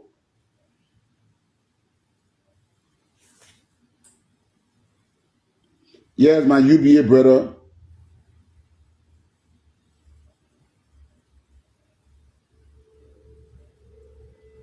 That how people will be confessing. You'll be sitting down somewhere. Some of your parents, some of your uncle, then will start confessing. Or because you were born, you don't see your parents fighting. You think if I did not tell my children I fight, my children don't know any kind person on earth equal to me. You ask my children now, they will tell you we know no kind person. If you ask people who They didn't know that Eugene Nangbe fought the war. Who knew that an educated person like Samuel Jackson would confess to killing people? He also said we are not proud of what we did, but we did it because we did it. Question to all of us. And if you're listening to us and you want to make your contribution, call us on the numbers you see on the screen on WhatsApp +2507954289747 and make your contribution tonight to the topic under discussion. Is it about time that Liberia prosecute? Do we need to prosecute those people who participated in the war? Yeah. Is it about time we need to do that? As a country, one may say, no, Junior, we do not have war crimes code. We do not have any ad hoc tribunal to prosecute these people. But let me tell you something that you don't know. In 1998, the United Nations created the Rome Statute in Italy. That Rome Statute, during the establishment of that Rome Statute, there were 120 countries that were signatory to that. Liberia was also signatory to that in 1998. And the Rome Statute started to take effect. It started to take effect from 2002.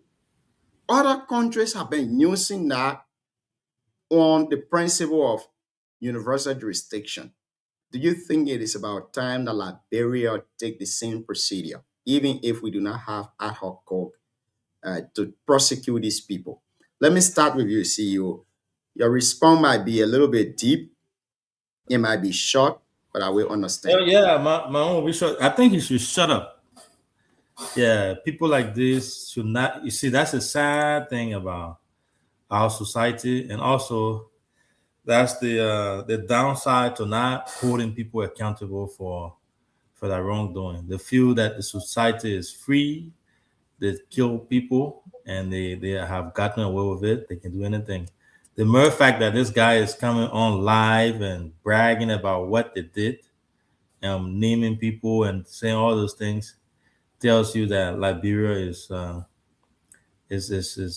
not ready for true and genuine reconciliation and trying to fix what this guy should not. He should be nowhere near anything, and he's coming online, going live, and posting and talking about XYZ. We did it, and this guy, this butt naked guy. I don't know if you know much about him. He was one of the most brutal killers during the war. This guy, terrible. So he's there still passing around. For him to shut up and sit back and keep his mouth quiet, he's there, making live video. I know the sad part is they are closer to power, because if you look at it, I think one of the video you had him, he had a rescue jacket on, and he was calling himself either rescue soldier or something to that effect. It's very disheartening. So when we don't hold them accountable, if the society doesn't hold them accountable, we'll be letting the people that die during the war, the folks that they kill, young people they kill, young people that could have been, big people today in the society that they kill, they cut their life short. We will be letting them down. The society will be letting them down. It goes back to the whole war crime code. That's why I think the government and the so-called legislature, the one that are going to the border to go threaten Triple RC to come and do resettlement. They fail to I don't know what the war crime code thing that they passed or they proposed to them. Where is it now? And I even heard that the government was trying to, the president, I guess, was trying to kind of dilute that a little bit, change it from the war crime code to something different. We talked about it. Yeah, I've forgotten the whole details. Basically, this whole war crime code was centered around the late PYJ. And since the passing of PYJ, you no longer hear about war crimes code in the House. I think Senator Amara Conan, talked about it briefly a few months ago or a few weeks ago, and then it has been quiet. So these guys should be held accountable. If you hold these guys accountable, they won't be passing around making big mouth. But the man free, he killed a lot of people. He free, he's going around in Liberia, enjoying himself, talking about his children. He forgetting to know that he killed other people that should have had their children live in the society today. But he's on social media today bragging, calling his colleagues' name, the folk that he alleged fought war with him. And that. So without true accountability, we'll have people like that confessing once in a while here, talking about how they killed during the war, and then they will just walk the street with nothing happening to them. But it's a sad situation. I will stop here and let you guys give your take. But I think someone like him and his likes should not be on social media bragging, talking about what they did during the war and so forth. It's a sad situation. But Sam, I will stop here. I know Junior is off the camera. I will have you give your 2 cents on that. So, CEO, sometimes society, people who speak boldly, people tend to hate them. I'm not sure what's the content of that video. Let me ask you. Sometimes society. Hello? Okay, sorry, Sam, we lost that person. Mr. Kilabo Gonglo wants to make his contribution to the show, so I wanted to give him the opportunity to do that. But Sam, go ahead, Chief. Okay, he's here. Sorry. Mr. Kilabo Gonglo. Good evening. Wants to make his contribution to the show, so I'm going to give him. Chief, we are having some feedback from your background. But Sam, go ahead, Chief. I'm there. Yes, sir. Yeah, I think your monitor in the background is playing. Hello? So then after Sam, I'll call him. Yes. Am I loud? You are loud enough. Okay, so I'm sorry, Sam, I interrupted you. I know you're in speech or you're in flight. I'm sorry. Look, I watch the show, I'm following it. I just want to share my take on few issues. Mm-hmm. First, I want to just repeat some of my own conviction about Liberia. Mm-hmm. Liberia is a country that is almost 200 years, depending on where you start, whether you start from 1847 or you start from 1822, Mm-hmm. it's almost 200 years. This is a country where the citizens and the leaders have not learned. If you look at Liberia today, just look at the Civil War. Sierra Leone went to Civil War after our Civil War started. They had a Civil War. Mm-hmm. They opted for prosecution. They fought tribunal. And they had it successfully done. When it came to Liberia, they said, oh, we are all family. We don't want it. Oh, the country is too small. People are interrelated. Our leaders led that charge, and the ordinary people follow. Today, we have wealth in the hands of people who didn't merit, who have not patented, who have not innovated. They have no innovation. They are wealthy today not because they use brain power to get wealth. In other countries, people invent something or they come up with some invention and they patent it, then they get wealth. In Liberia, you just need to go in the government. You be some minister and you be some legislator, then you become wealthy. Few years ago, someone and I sat together, a financial expert and myself sat together, and we started to count people who net worth was more than 500,000. Mm-hmm. All of them, 98% of them were people who were in government or who have link to people who are closely aligned to government, like the Floyd Tuma of Nimba. That's one clear example. Their wealth came from people who are aligned to government. The country where we are today, after more than 20 years of our civil war, since 2006, we are in the calamity we are in today. Liberia is in the chaos it's in today because of two political parties, because of the Unity Party lack of leadership and vision, and because of the lack of leadership and vision from the CDC. The leaders of these political parties who have led the post-war democratic transition in Liberia have misled the country. They've actually led to the country to the brink of chaos and collapse. See at the Lofa Bola today. Before you go, happening? Chief, before you go to the Lofa Bola issue, let me ask you this question. The government is opting. Yes, please do. The government is opting to establish war and economic grounds code in the country. That was one of their manifesto, and it was delivered during the president's takeover address. And it has been nearly 3 years now. Do you think Liberia as a country, we are prepared to have an ad hoc code like Sierra Leone did? Jim, knowing Liberia, I lost you a little bit. I still see that you're talking. Are you hearing me? Yeah, I lost you a little bit. You are still. I see your mouth moving, but then I'm not hearing. Now, just listen to me.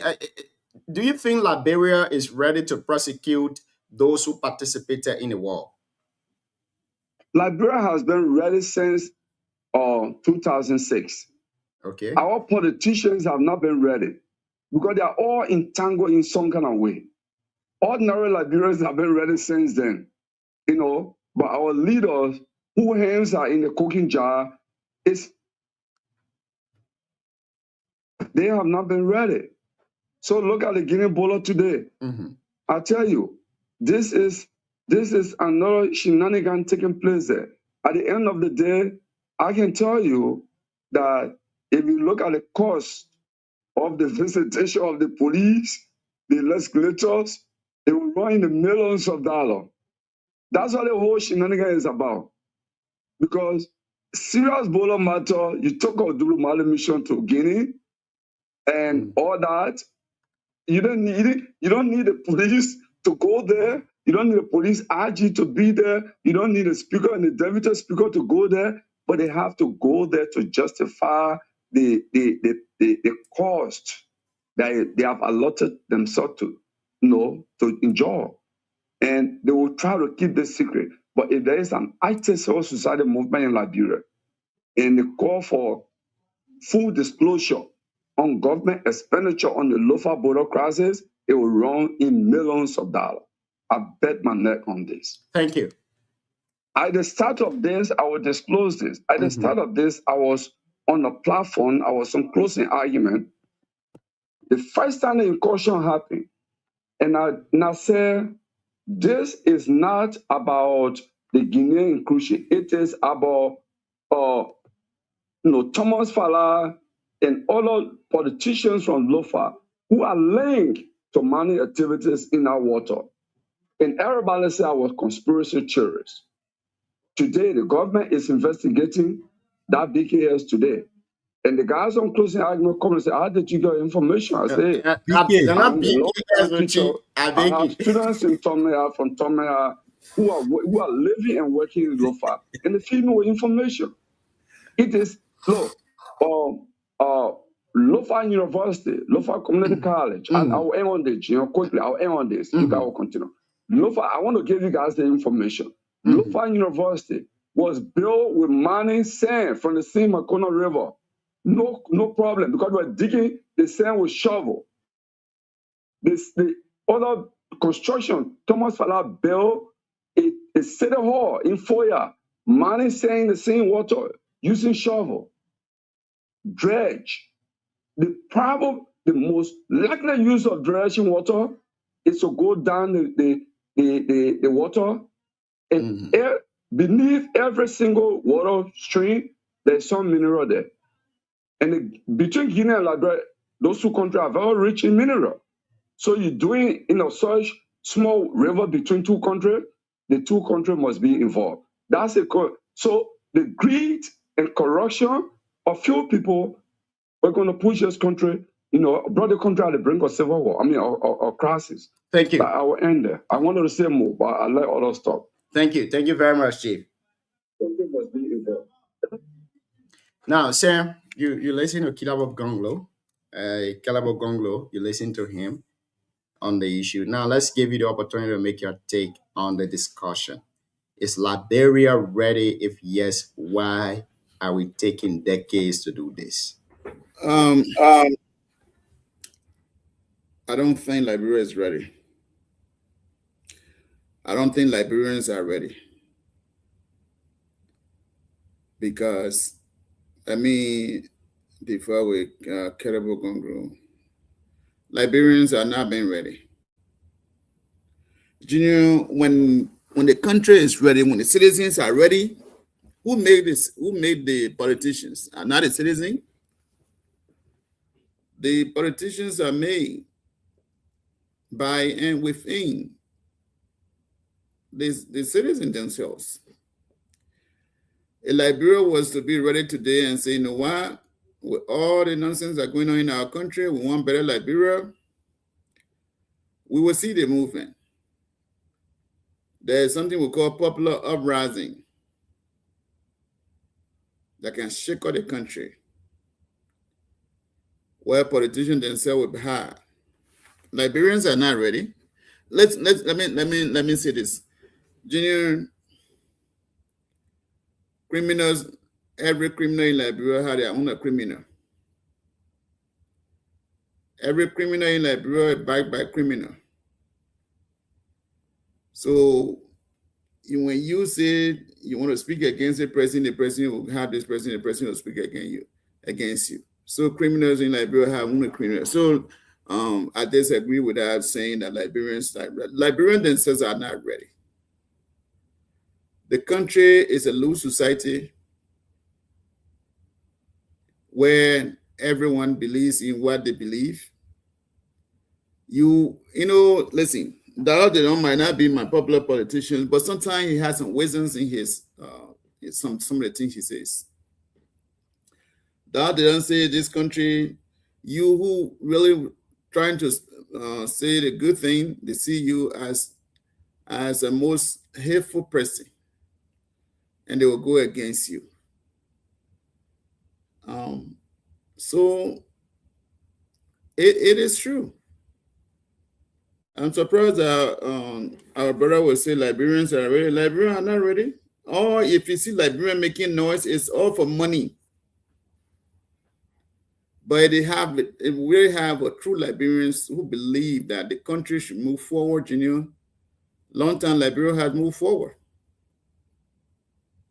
So, Sam, let me ask you, when you say Liberians not ready, are you referring to Liberians, the leaders, or the typical Liberian? For example, someone like me, I don't think you can tell me say I'm not ready because let's say if someone, So you don't live in Liberia. okay, so my relative that lived there, my sister that lived there, So who's in movement, listen to me, please. uh-huh. This is a serious conversation. Oh yeah, Movement, when Liberians are ready, someone can lead the movement. There is something they call popular uprising in the country, where they can uprise against their leaders. But you who stand today and say, okay, you'll join me, who will want to join you?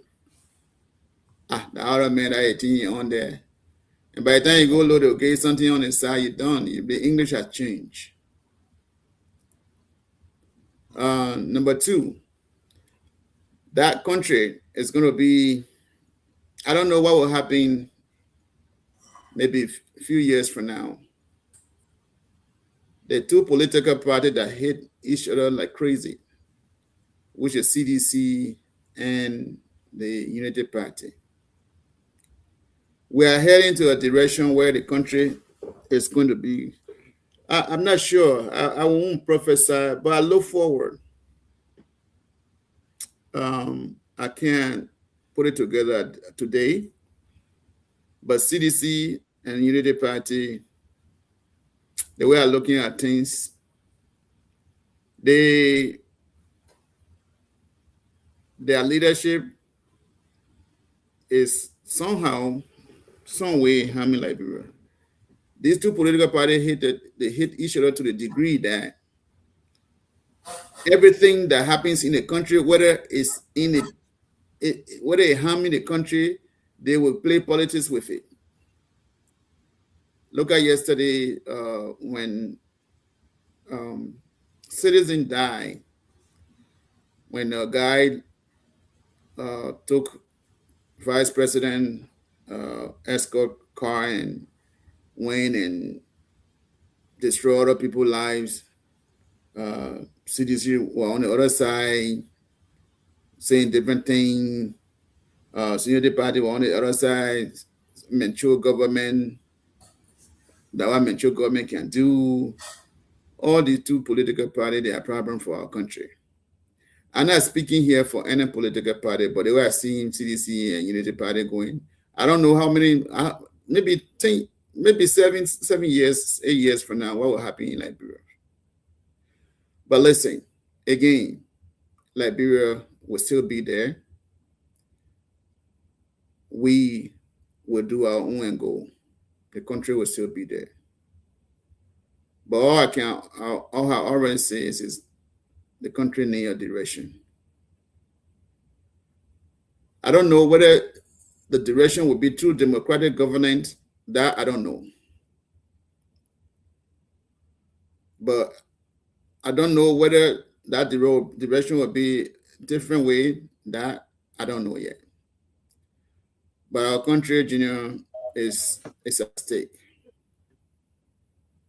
So, Sam, I want to get this from you. You said Liberia is not ready for war crimes court. I want you to break it down in the simplest term because they all Let me, listening to you let me break it down. from Udo might say, "Oh, my husband died during the war," and Sam sitting on the radio tonight, he's saying Liberian, we're not ready. Tell us, how are we not ready? and In the why we elected them for that. Why we send them to school so they can do something about it. But you don't expect man You know, to come and come. during the days where we had the TRC, it was the best time. At that time, the heat was on. Liberians, after the recommendation was were made by the TRC, Mm-hmm. there where you would have seen the civil society group, they call themselves. So Sam, when you talk about recommendation were made by the TRC, I want you to go back a little bit before the TRC. What brought about the TRC before the recommendation was made? Junior, there was TRC hearing, right? Yeah. So the Liberian people. Let me make this clarity. The Liberian government had the opportunity to behave like Sierra Leone, go directly to prosecute people, but indeed they chose TRC, which is the Truth and Reconciliation, over prosecution. Now, the TRC brought in the report to the Liberian government. Do you expect that after people have willingly confessed, they should go back and prosecute them from their confession? Is it what you're saying? But you confess, does it mean it takes away your crime? No, but the confession was like, let's do it because of unity. That's what the government chose. Junior, confession does not take away your crime. Confession is. I agree. I agree. But if let's assume that if the government tried to prosecute people, will they go by those confessions that were made?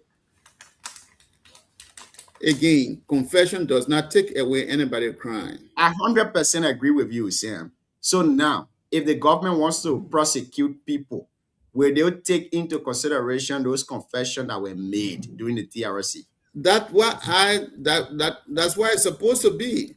So if we can't take confession to prosecute, Samuel Jackson came out this few days and said, okay, this man will kill his father. That confession there. If confession is not valuable to all in our society, then what else can we use to prosecute somebody? So here is the difference, and here's my take before you continue.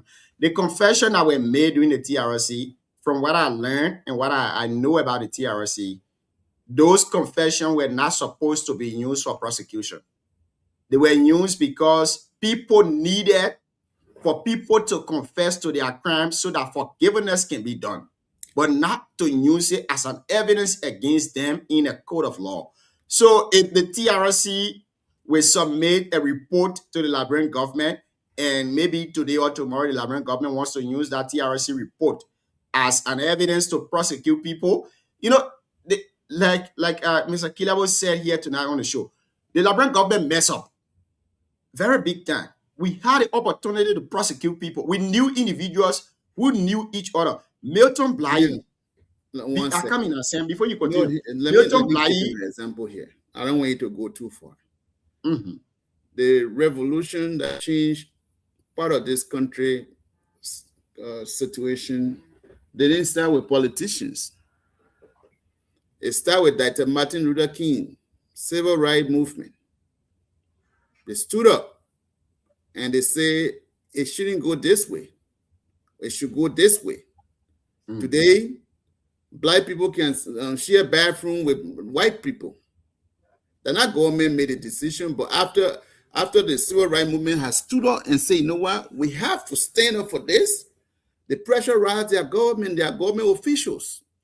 Mm-hmm. At the TRC, if the Liberians have stood up and say, you know what, that your nonsense thing you're talking, we want for this to be done, and the pressure rise the government at that time, all the things we're talking that different case now. By this time, wars and economic chronicles have been established. People are going through prosecution. What are we talking here? I agree with you, Sam. But you know what? Hold on. Let me finish my talk. I beg you before I forget here. This is why we Liberian people good at. Let's leave it with God. God is not going to come from heaven to change anybody's story. It's not possible. Those days where we rely on those ideology of God, yes, it's good to rely on God, but God has already done his part, and he's not going to come from heaven to change anybody's story in any way. So anything happen to you in Liberia, say, you ought to leave it with God. So we are left the whole thing with God. Why are we talking about it today? So this is your point that we are not ready. We are not ready. If we were ready, Liberian would have stood up during that TRC recommendation and say, nope, We need prosecution. We need those folks who are destroy the life of our people. We are the victim. We need prosecution. We need the coup to come. Junior, Thank you. uprising, people were going to come and respond to them. And by this time, all these things that you're hearing on Facebook, people confessing, I kill your son, I kill the person, father, those stuff were not being said at this point. Yeah, I respectfully disagree with that. Being one of the victims of what happened in Liberia, it's easier to blame the regular Liberians than to blame the failed leadership, including the one that is currently in leadership. So, Sam, you cannot compare Liberia's society with that of the United States. One, I know you do that a lot. And I understand the vantage point that you're coming from, but we are Liberians. We are not Americans, right? So Africa. Yeah, Africa, how things are done over there. Liberia is a very small country. Everyone over there is interconnected. Everyone there knows each other. Everyone there, small place. But Nikki just talked about, he named few people that have been part of power from the start to now, to Edwin Snow, to, you can call it list here. You can list them from here and there. Now, here's what happened. When we elect those people to speak for us, the United Nations, UN, the international community, and everyone else that decided to establish the TRC or to establish some form of accountability. Even most recently, that President Bouaka signed that plan to establish the War Crimes Court when PYJ was in power, he was still alive.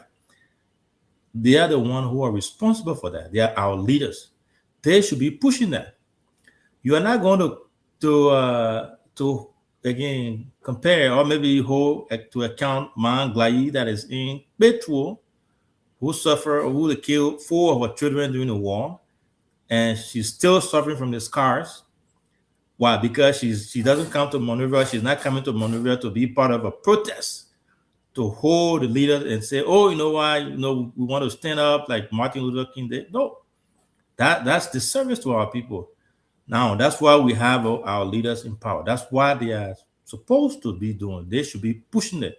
They should not be putting it under the rug because it's in their favor, or maybe someone that they are connected to is in their favor. And now the onus is on you and myself and other people. That's why our parents sent us to school. We went through all that to be able to speak about it. Martin Luther King did his own a different format. We also have different format. We live in a digital world. We have social media. We have online platform everywhere. We got media everywhere. Speaking about it, speaking against those ills, holding our leadership accountable is another form of being ready. It's another form of demonstration. It's another form. So we can't blame the Liberian people to say Liberians are not ready. That's why war crimes have not come, because we didn't protest to who our people. No, I think that's wrong. I think I respectfully disagree with you on that take on that. John, let me add my point one more quickly here. So again, CEO confirmed what I said, but then he said he disagreed with me. What is the disagreement here? Number one, he said, first of all, he said Liberia is a small country. We are interconnected. We know each other one way or the other. When it happened in Sierra Leone that we compare today, I would look for that video. The citizens themselves stood up. Mm-hmm. Sierra Leone is it bigger than Liberia? No. Because they don't have that audacity, the mentality that say, let's live it with God. No. The people stood up. I would look for that video. They say, you know what? We have to mandate our leaders to act. How many people did Sierra Leone prosecuted? How many citizens did Sierra Leone prosecuted? How many citizens? Mm-hmm.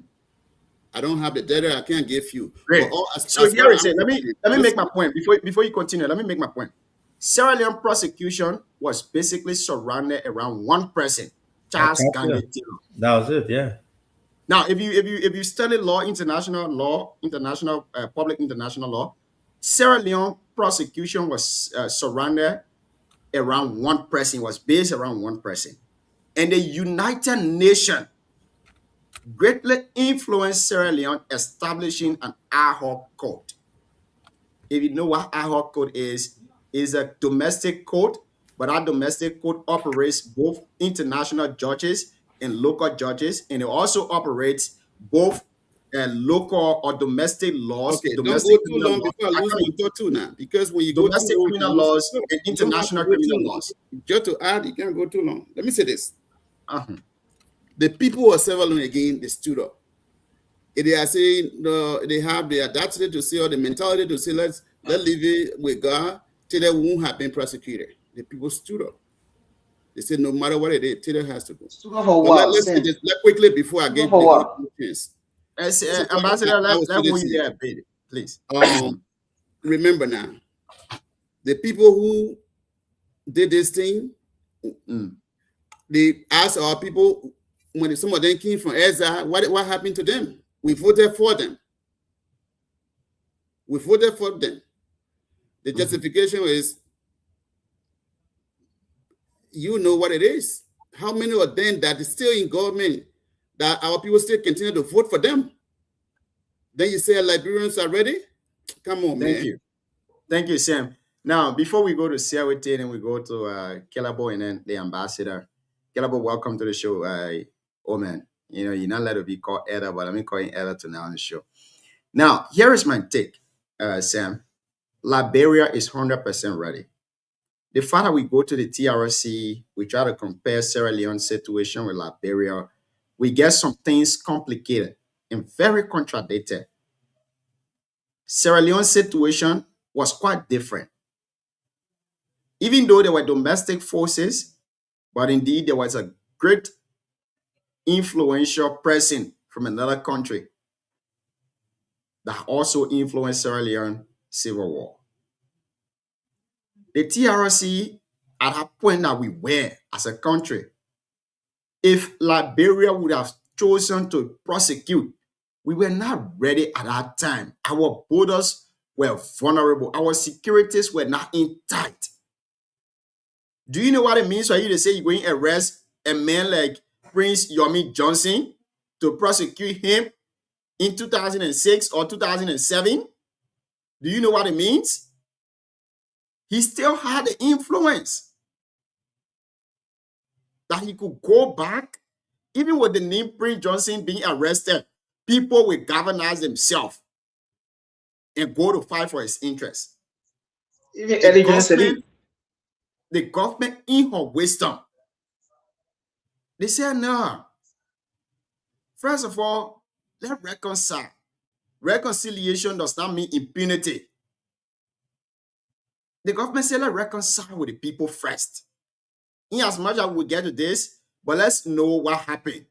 Those that do it, come forward. And let's be able to hear your side of the story. But that didn't stop the Liberian government. The only thing the TRC said was, you cannot use this investigation report to prosecute these people. You have to do your own investigation if you want to prosecute this person. And I think I agree with the government at that time. Not because they didn't take the decision at that time, it means we were not ready or we are not ready. So for a big brother like Sam, who knows what impunity is, Sam, I beg you, I didn't cut you off. No, because you No, we gotta get other people a chance to go. I could have.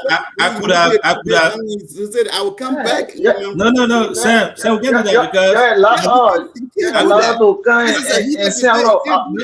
no. Hold on. Now. So I could have come back, Sam, when you did what you did there. When I made my comment, you frame it a different way. I have several questions I could have asked you, but I let it go because we got other people on the show. So let other people come in, so we can have a debate between just two people. Great. So in as much as I have a lot to say, I will stop here and let's go to Siawate. Siawate, you can have your take on the issue after you go to Mr. Kelabo Gongolo.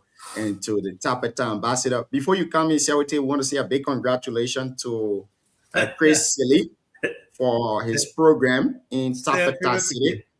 Chris, you did extremely well. The platform was there. We covered the program from start to end. And I mean, you did extremely well with those folks you invited. Their insight, teaching those children, encouraging them to choose a career path that best suit them. I mean, if we have 2 or 3 of you in Tapeta Statutory District, then our children, if they live in Ogo, Monrovia, San Nicolas, Banga, the rest of the places, they would know exactly what they are going to do. So on behalf of this platform, we tell you thank you, and we encourage you to continue what you are doing. Thank you so much. Siawate, over to you now, Chief. Is Liberia ready for prosecution?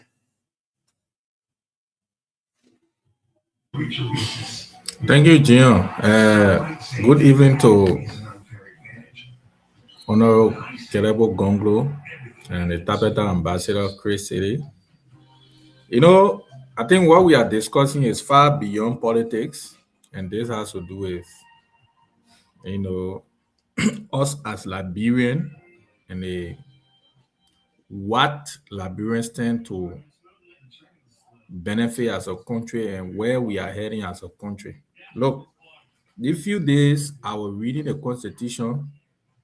The first thing I want to lay my point on here is that there are a lot of fragile things that is in our Constitution. There are a lot of things that even the Constitution itself need a reform. I don't know what's the role of the Constitution reform or the Reform Commission, something like that, Constitution Reform Commission, something, and the legislature.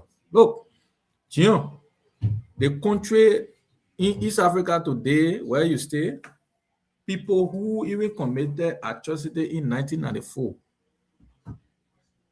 they are still being prosecuted today based on the action. If you go to Article 97 of our Constitution, the revised 1986 Constitution is very ambiguous.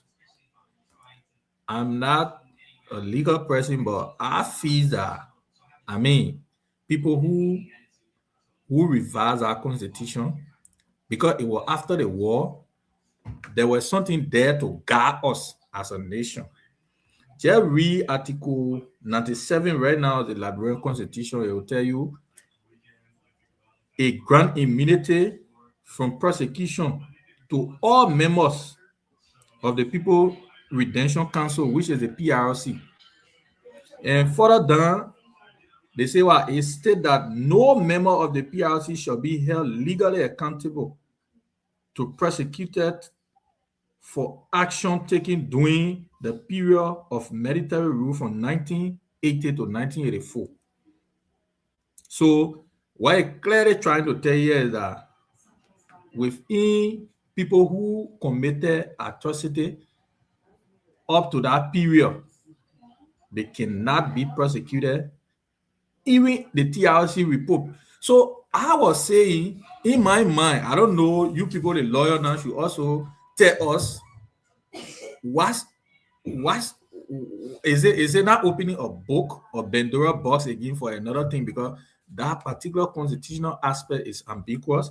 And when you read down there, they say, well, because you know it was the military, you know, government rule at the time, you know, and all the people. So that means, for example, what Samuel Jackson said a few days, he cannot be held liable for that. Yes, I'm telling you something serious. That part of the Constitution, I can tell you clearly now that a guy, Samuel Jackson, he can challenge that. Beyond him. Sorry, Sam, can you Siawate, can you please state the article again? I'm saying Article 97. I'm saying Article 97. You cannot, that person cannot be prosecuted. So that statement shows that what quote unquote Samuel Jackson confessed, and you know what he said in the public to that gentleman at the time, that we kill your father. So this part of the Constitution is still guarding Samuel Jackson. The reason why I'm invoking this part of the Constitution is Liberia as a country, we still got challenged on a lot of things. Do you know why it is? So God for that imagine if somebody killed my uncle or my relative during a period before the revised constitution, during the rule from 1980 to 1984. That means everything is known and for. Even if the person come and say publicly, he cannot be held accountable. You see how the constitution is look. You see how. So the need firstly, there are need for the even the constitution to be revised. I was reading through that in the video, I got discouraged. So that is a recipe. It's also a recipe for chaos. Because, man, the same constitution also guide you. For example, when that old man said that man could be on duress right away by his emotion and carry on action, right? The same constitution will guide him. Because what the man could say, I mean, I ran out of my mind and I had to do something. Because since my father died, I have not heard who persecuted him or what led to a death. We did not see his body up to now. And someone is, availing themselves that they did it.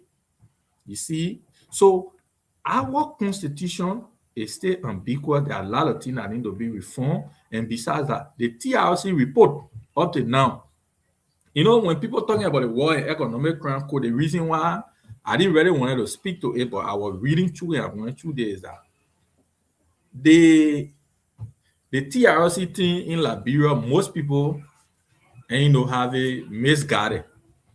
The only reason you saw the trumpet were being blown in Liberia was to provoke certain group of people. And in all fairness, I'm not saying this to justify for anyone, but since the death of Senator Johnson, can you hear people who had a louder voice in the country? They advocate the human rights, this one, other one. You don't hear it anymore. But if Senator Johnson was alive, I'm telling you today, the Truth and Reconciliation Commission, well, it was going to be well sponsored, well fully sponsored, and it have kicked off. We are not saying they are not, running things and what have you, but how effective. So what I'm trying to say, the reason I invoke this is Liberia as a country, we are not ready. I don't care where we put it because country that is not reconciled. Look, if you must say have confusion today, the only way we can make peace is when we sit, people judge and say, oh man, what you did, it was wrong. Jion, tell your big brother sorry. Saudi, tell your little brother sorry. This one, it was not good. Then we can find common ground and move ahead. But in the absence of all of this conversation, we cannot move ahead. So even the constitution that guide us is still ambiguous. It needs to be revised before all this conversation. That's what I can say for now. Thank you, Siawete. Now, I agree with you. The Constitution of Liberia in 1986 Constitution, like I've told people, it was signed on duress. It was written on duress. The PRC, the People Redemption Council, they overthrew government in 1980. They themselves went on to ask for a constitution revised committee, and they did it. So that particular Article 97 was in their favor and in their favor only. So whatever happened after the People Redemption Council, they can be prosecuted for that. But all of those that participated during the coup d'etat in 1980, the People Redemption Council, all of those people that were in it, their actions are not punishable under the law, according to Article 97. These plus many more articles within the 1986 Constitution needs to be amended. You can't have a junta leadership that take over a country, and because these people, they were afraid of prosecution, that the same thing the Ghanaians saw. They knew that if another government would take over, they will prosecute them. So they went to enshrine this within the Constitution so they will avoid prosecution. And here we are today.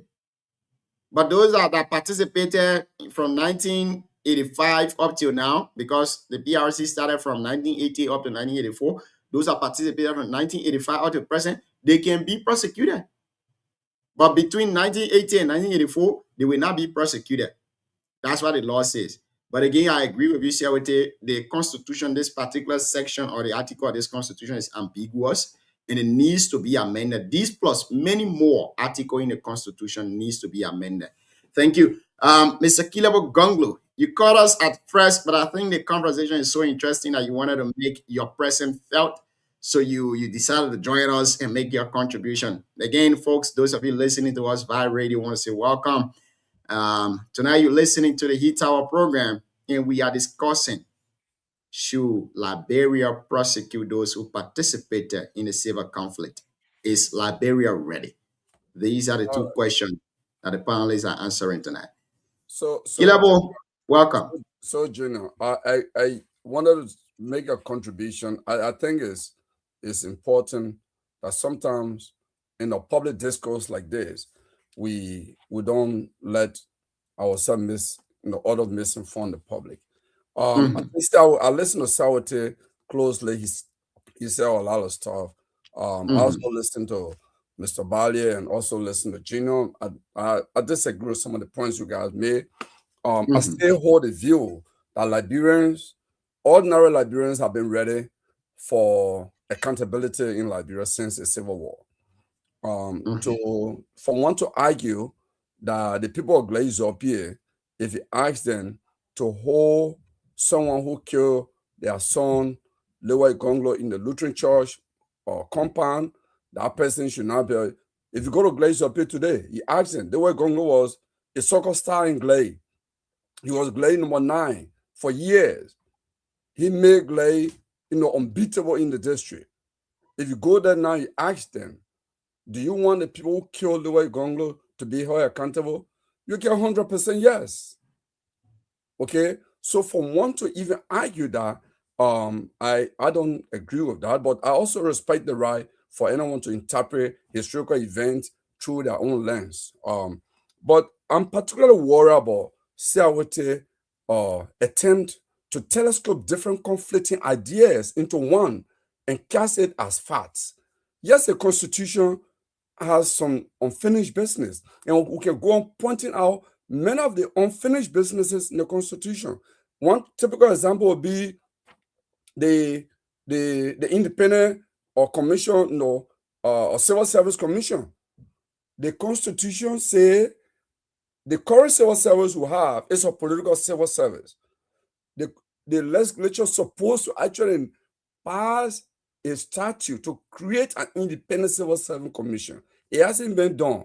The Constitution also calls for a small claims code. It hasn't been done. There are many things in the Constitution that they say the legislature, after the 1986 Constitution coming into being, should be done, that post-war legislature have never focused on to finish those aspects of the Constitution. So there are many references. But I will tell you this. You see, you can give indemnity to, you can indemnify somebody and say, if you did this, or like Prince Johnson used to say, the Accra Peace Accord say nobody will be held accountable. The 1986 Constitution say the PRC more law. Crimes against humanity, no one has the authority, only the International Tribunal, only the Rome Statute. The problem we have in Liberia is our civil war started before the Rome Statute, right? So that's why people are going for what? The Harbury or tribunal. But when you go for tribunal, the reason for tribunal is because the tribunal verdict will override your local laws. Otherwise, if you want to go with the local laws, then just open a court and I can go, if I know who maybe killed someone who committed act in Lutheran church compound, the government should go and say, hey, it was Siawate and his group that went to Lutheran church compound, and arrest you and provide the evidence in court. But because you don't have that, it happened, and to find witnesses is becoming difficult. So that's why you go the way of the tribunal. And that's why they look for witnesses, for confession, voluntary confession, what have you. but it doesn't mean crimes against humanity or the Constitution indemnifying somebody under the Constitution or maybe under the statute or a peace agreement. It means it will override a tribunal or procedure. No, it doesn't. People, when you go for tribunal verdict is higher because that's why you bring international jurists to preside over it, because you are investigating and prosecuting crimes against humanity. Crimes against humanity is the highest crime, international crime you can commit. Okay, so let us not confuse what was written in our Constitution as a means of getting the PRC to give up power. You can give up power, and if they investigate later and find out what you did, it was a systematic attempt against civilian or against one group of people, you eliminate them, you can be held accountable, because those who are giving the indemnity are not judges. Okay? So when you come to real court of law, they will say, yeah, these actions were violation, were against international law, against this convention. So I want to set that record straight. But you know, the whole thing about this whole, like Sarah was talking about, and I think it was Gion, security issue. Look, typical example, the arrest of Charles Taylor at the Raleigh International airport. People were saying, oh, you arrest Charles Taylor, their hair will break loose. It never happened. In fact, it made some of Taylor's supporters become sober and say, wow, if Taylor can be arrested and handcuffed, then we better be careful too. We will take typical example, the issue of during Taylor, Ellen Johnson said I just become president. Councillor Gonglo was the Solicitor General. Over the ECOWAS audit, Lassana Kroma, I think Lucine Kroma, the head of ACO, the current head of ACO, and other people who were in the Judy Bryant government, including Judy Bryant, Councillor Gonglo ordered the arrest based on President Ellen Johnson's early mandate. She left the country. I think she went to either AU conference or somewhere. And it was a tension in the I remember H. Burma Fambula was so angry. He even made a phone call to all the government officials insulting that Councillor Gonglo trying to plunge the country into chaos. Why is he arresting Ulimo, like ACO leader who was linked to Ulimo or what? Why is he arresting rebel leaders? They could overthrow the president. They could take all the government, all the president out of the country. When they went to Councillor Gonglo, the National Security Council, he said, these people are not higher than the law. The ordinary people in the city, in the country want peace.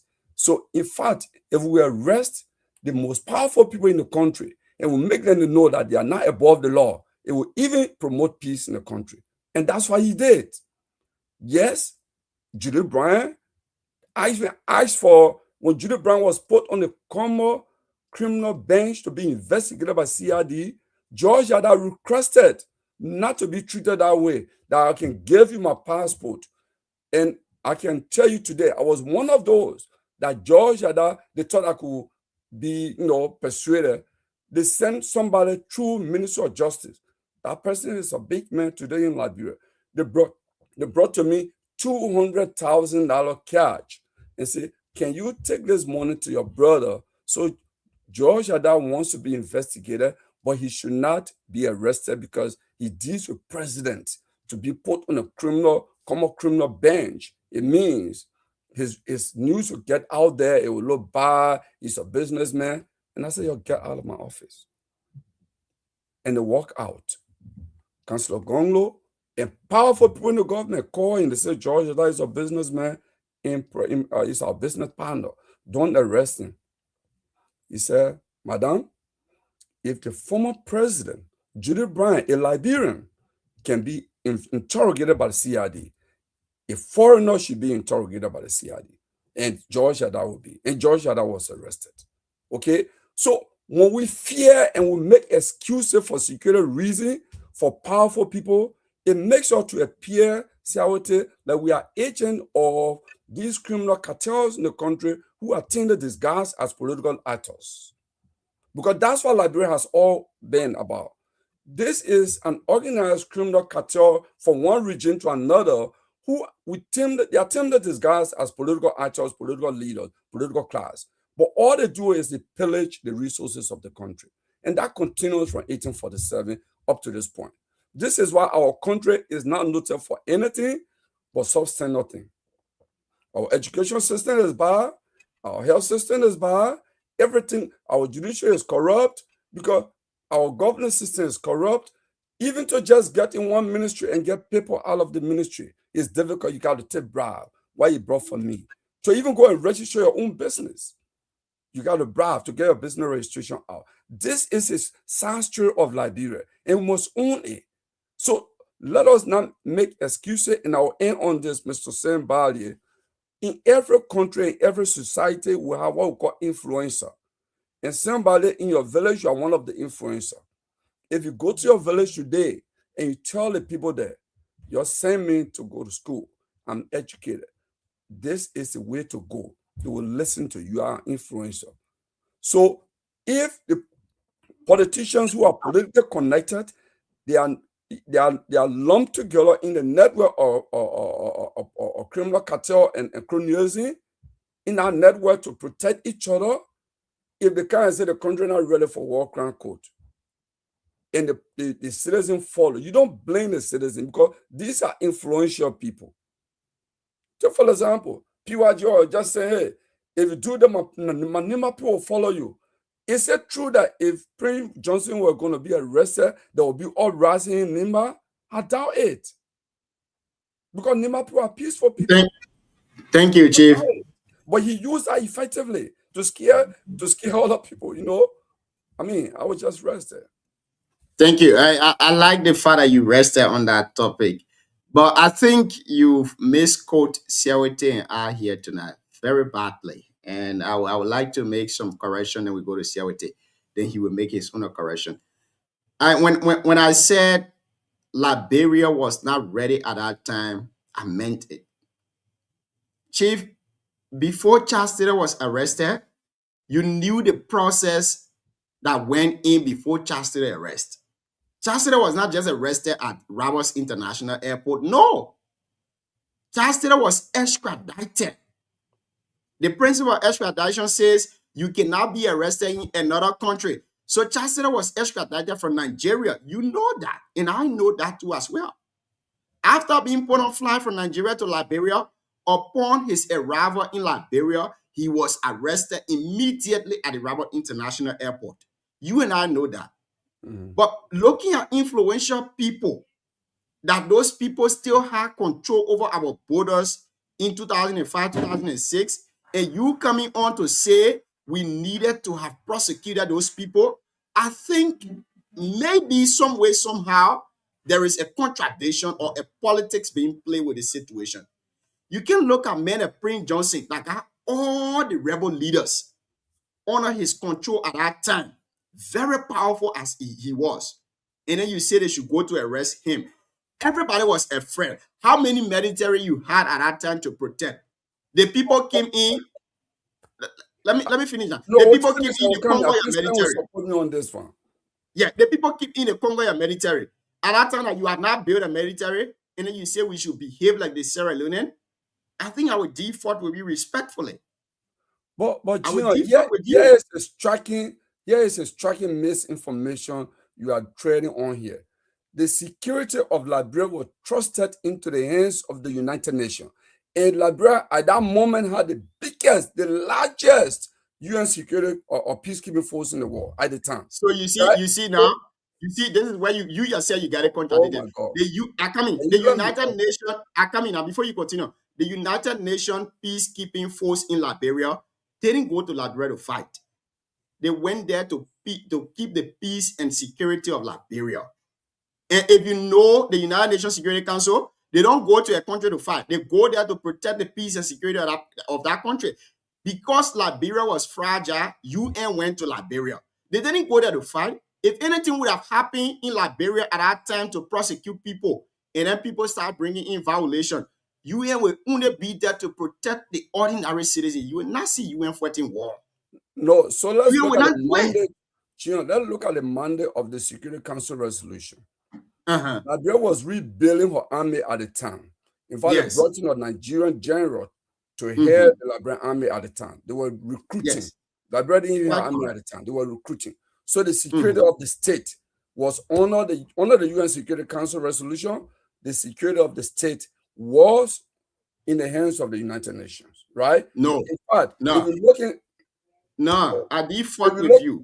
if you look in Sierra Leone, in fact, that was the reason, one of the reasons why Sierra Leone opted for that, because at the time in Sierra Leone, they had the UN peace or security, security forces. They were also guarding Sierra Leone territorial limits, and they were in fact guarding where the trial of Foday Sankoh and others were taking.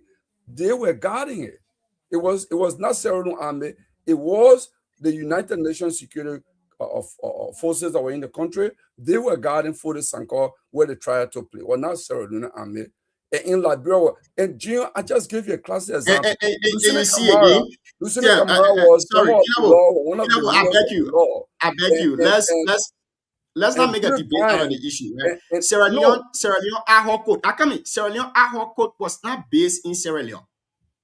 This is the one thing that we need to know. no. The So ad let hoc code of Sierra the Leone was trial not that based took in Sierra outside, Leone. the trial that took place outside Sierra Leone, there were Mhm. two locations. Only Charles Taylor, Mhm. and I think for the Sankoh were prosecuted Foday in Sierra Leone. Sankoh. Well, no, No, for the Foday Sankoh. Sankoh was prosecuted outside Sierra Leone, Chief. And, I beg you. Let's not go he deep got in that. normal. He got normal. All these people were prosecuted internally. But I can tell you this. Let's come to Liberia. The typical example is if Mhm. Charles Taylor has strong followers and his arrest would have led to insurrection, whether he was taken out of the country or not, the fact is he was arrested. His followers, if they were there powerful and ready, they would have said, okay, we'll cause chaos in the country until Charles Taylor return. They never did.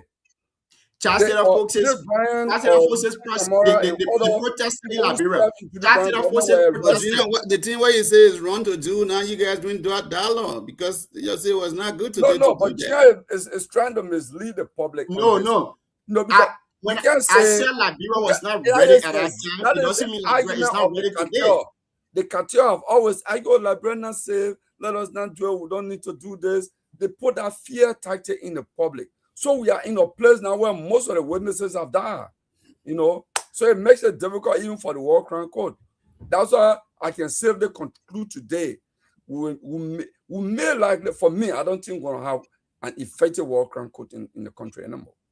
No, I don't think Thank you. Exactly. Thank you very much. So for me, I've not supported the War Crimes Code. I always believe that our security is still fragile, but we can use the principle of universal jurisdiction. ICC is being established. ICC is established. We can use the International Criminal Court to prosecute those people. Our prosecutor can do investigation and file a case before the ICC, and we can prosecute those people there, but not to prosecute them in Liberia. Where you're prosecuting? To prosecute them before the ICC, the International Criminal Court. Which government prosecutor will do? That's what I'm saying. Our government is party been in power 12 years. That prosecutor didn't do it. CDC 6 years. That prosecutor didn't do it. Party another 6 years. Please do it. Yeah, please get tell me on the point to we are going to maybe by the president, then maybe you will do it. I don't know. Whether you will not say we are all interrelated again. Thank you very much, Chief. Thank you to all of you. Those of you just joining us on the show, you are listening to the E-Tower program here tonight on BKS TV. On the E-Tower, we see dialogue in our confrontation. We see words in our bullet. The E-Tower comes your airway from Monday through Sunday, beginning at 8 o'clock p.m. Liberia time till wee hours.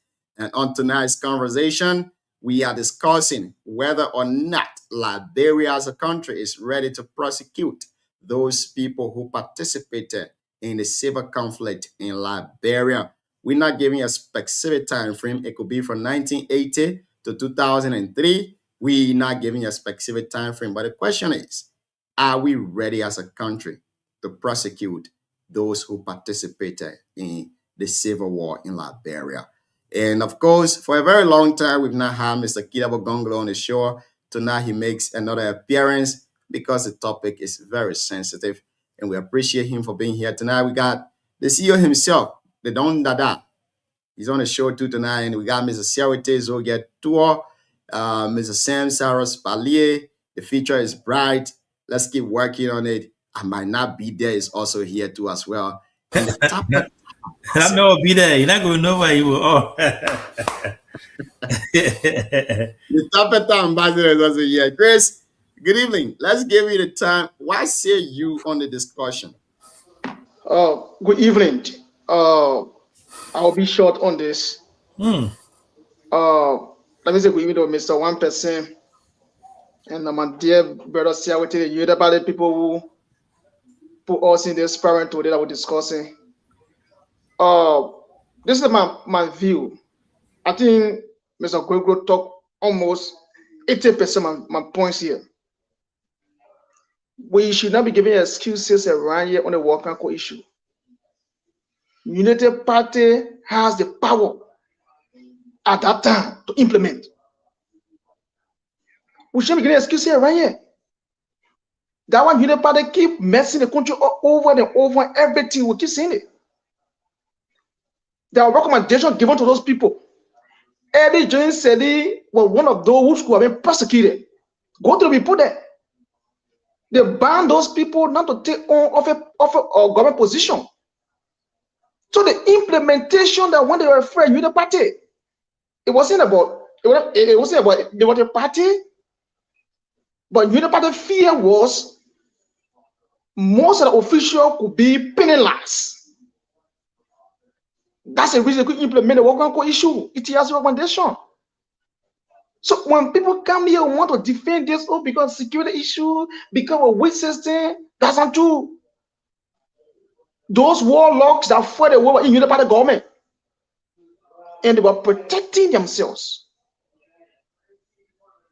They were protecting themselves. It wasn't about Prince Johnson alone. Most of the hurricanes that supported the war in United Party government. So what they could have done is to pay their attention to the recommendation of TRC. That was to do key people to the United Party damage that country people were joking. That's an example. People say someone grabbed the deal and put it where? That's someone offended my husband. The United Party government came with a recommendation and refused to listen to the TRC. Because Eddie Jones said he was president, she would lose her job. Brandon Sumoga, one of the supporters of the goal or the rebel time, he was defense minister. And those crooks from United Party, they protected their interests.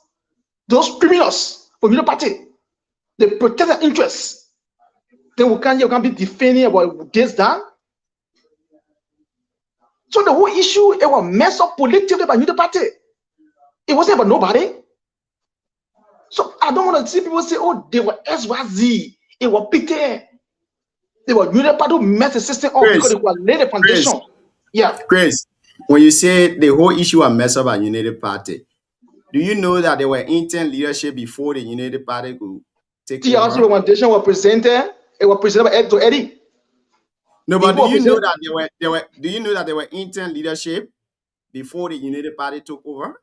It wasn't the intern leadership that had a report. The report presented Eddie. The TRC report only focused on 1985. Atrocities were committed before 1985. They were atrocities committed.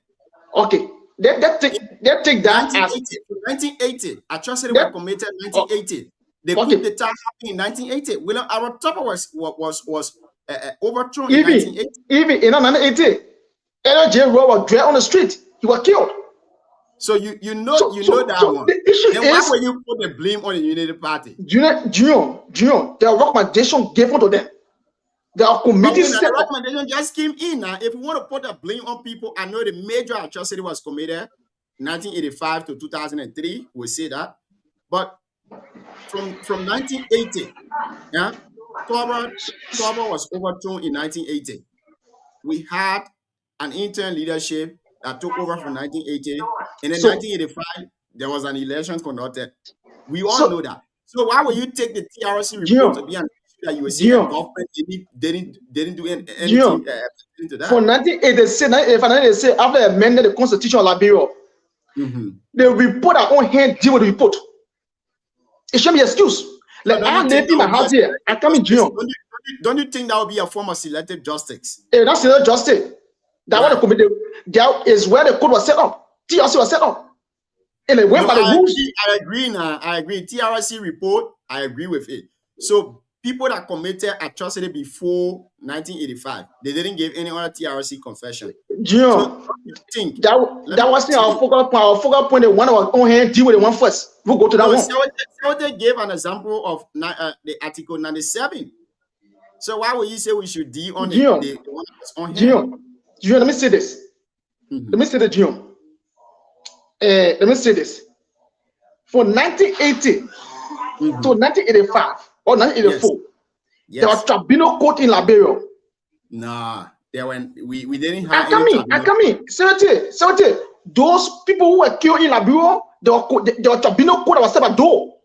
I'm coming. So the reason I'm saying this, the one TRC report gave, deal with that report first before you go to that one. The crime was committed in 1990. I come in.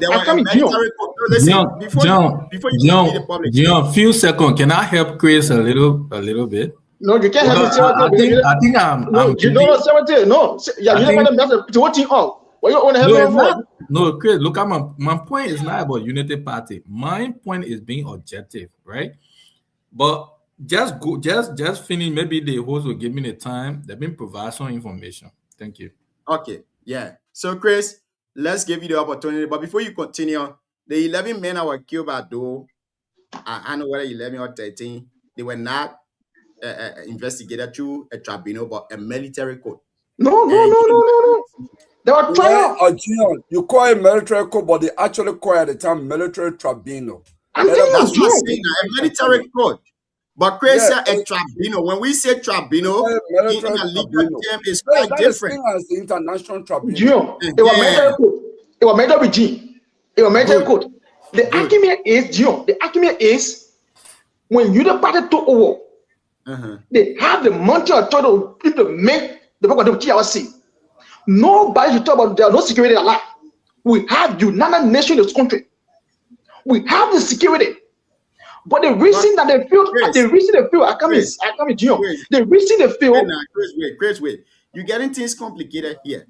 The TRC was not funded to give a recommendation for prosecution.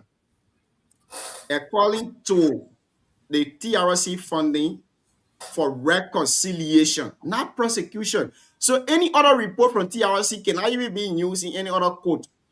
If you know that. Whatever somebody said during the TRC, they can use that argument against the president because that's the principle the TRC was founded on. So the report that was given to the government at that time was not for the government to prosecute, but for the government to know what happened and what is the next step. And that next step, the recommendation was, let's reconcile the country. That was the recommendation. Not to prosecute. Gio. I think that's not. No. That's why I say I wanted to provide some information.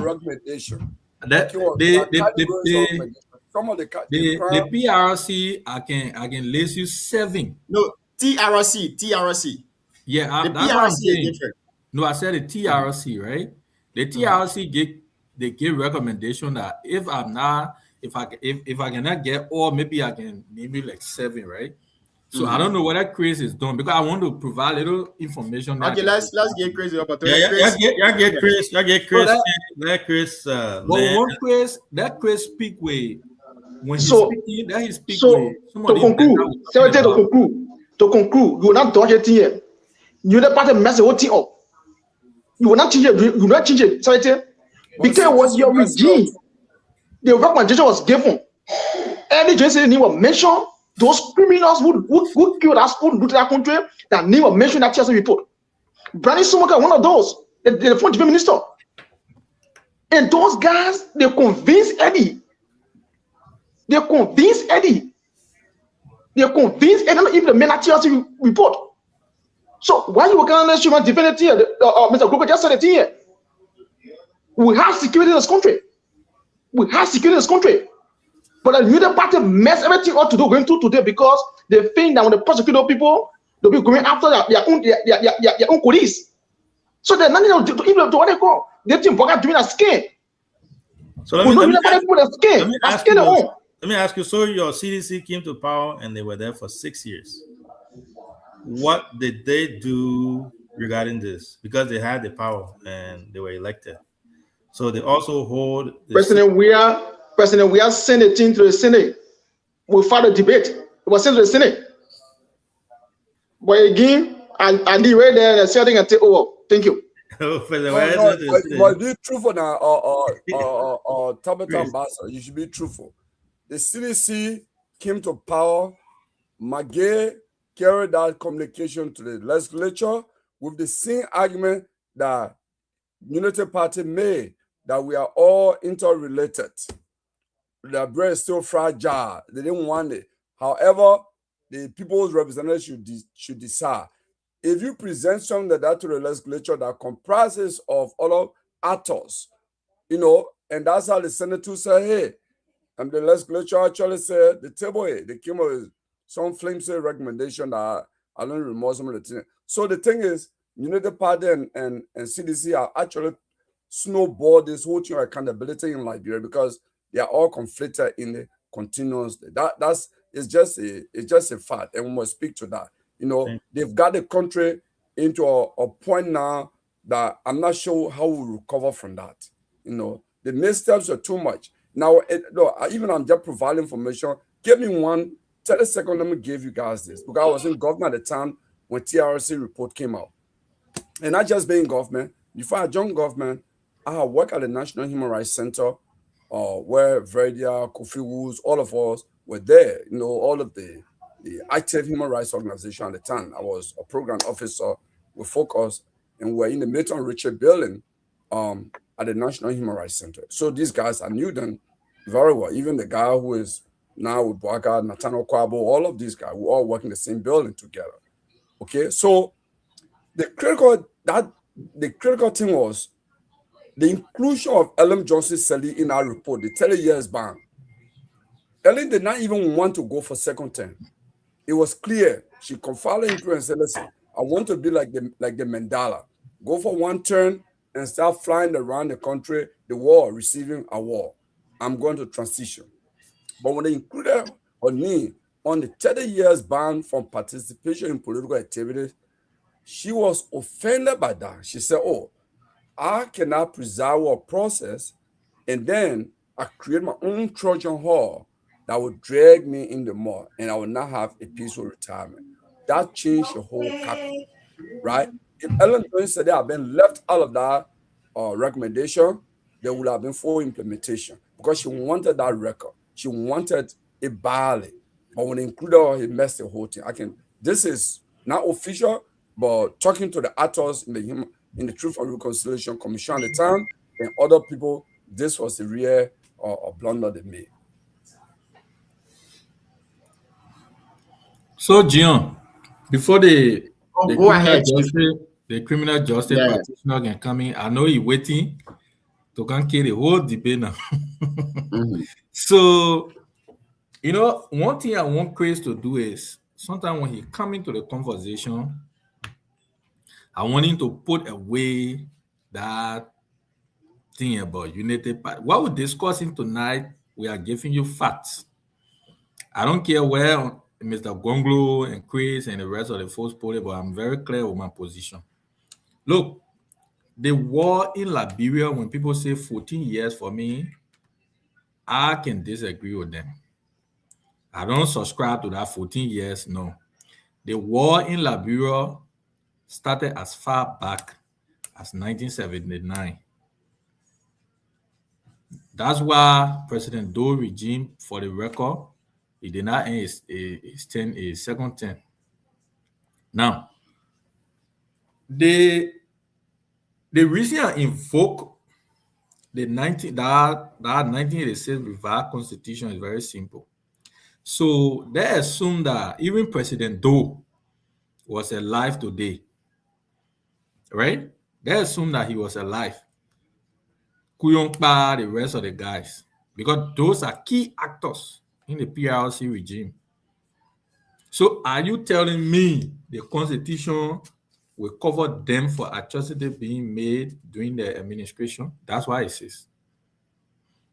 Another point of the debate that Mr. Gonglo should have been here, is behind the camera, is that people who, quote unquote, chanted the war crime code, where are the champions, and quote unquote, the champion of the war crime code today? Today, the issue of war crime code now has been diluted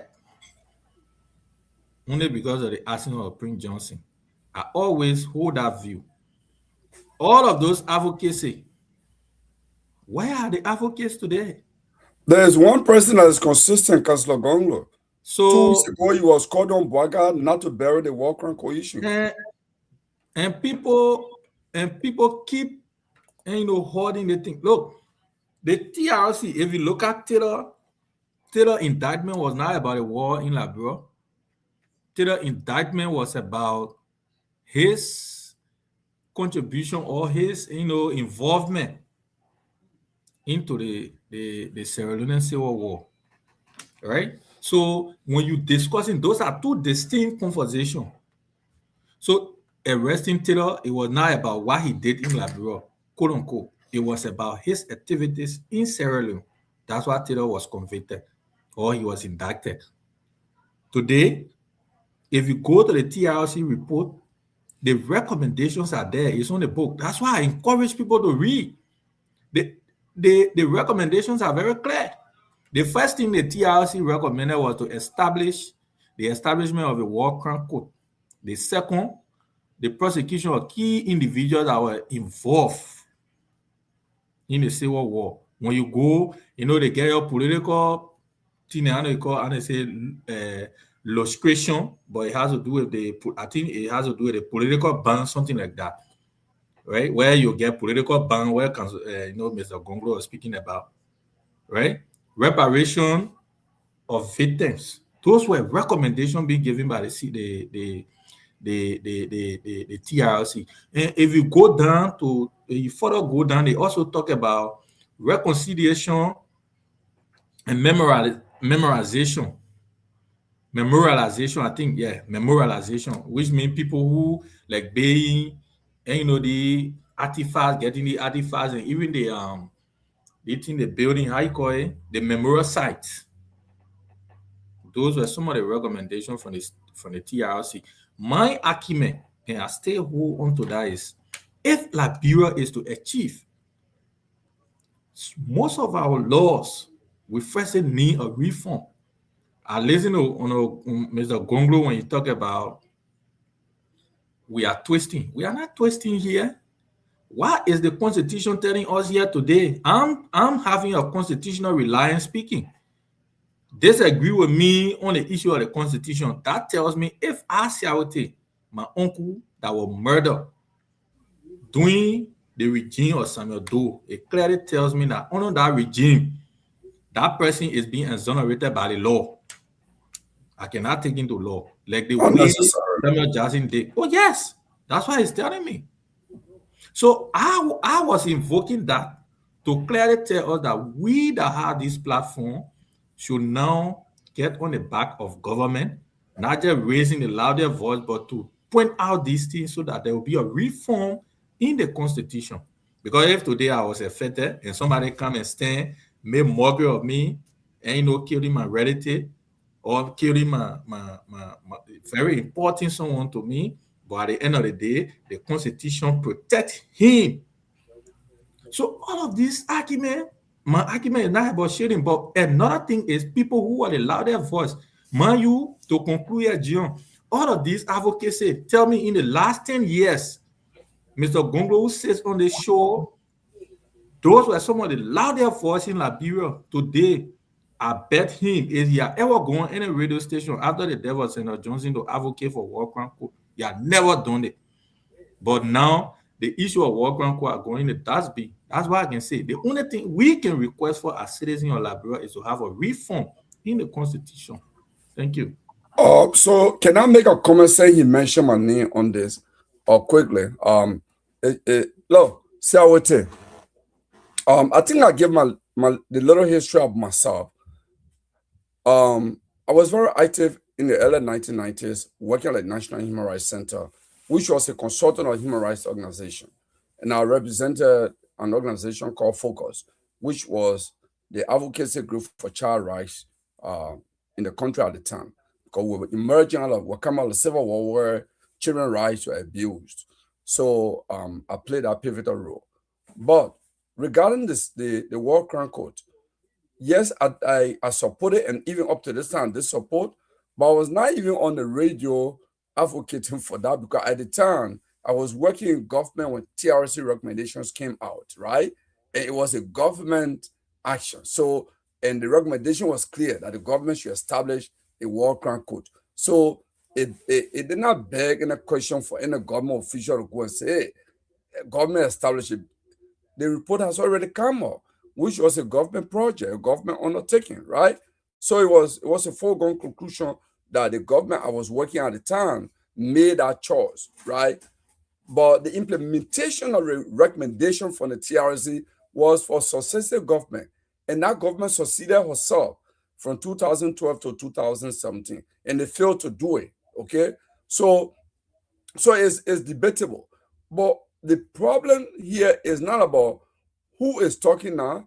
And I disagree with, say I will tell you a United Party person.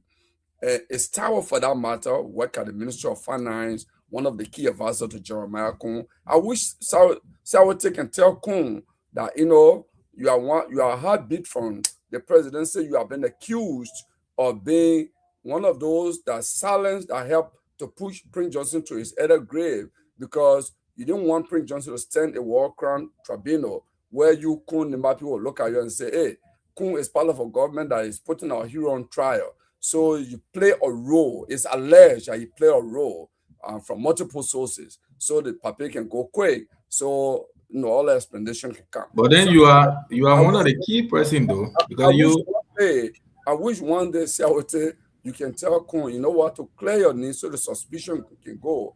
Make sure the government put in $10 million, put in all the money for this tribunal to take place before 2029. So nobody can say, Kun and Jawana Prince Johnson lead the stage so they can succeed. So Thank you. Let you know that. But that's the propaganda by you now. I didn't have to make a statement.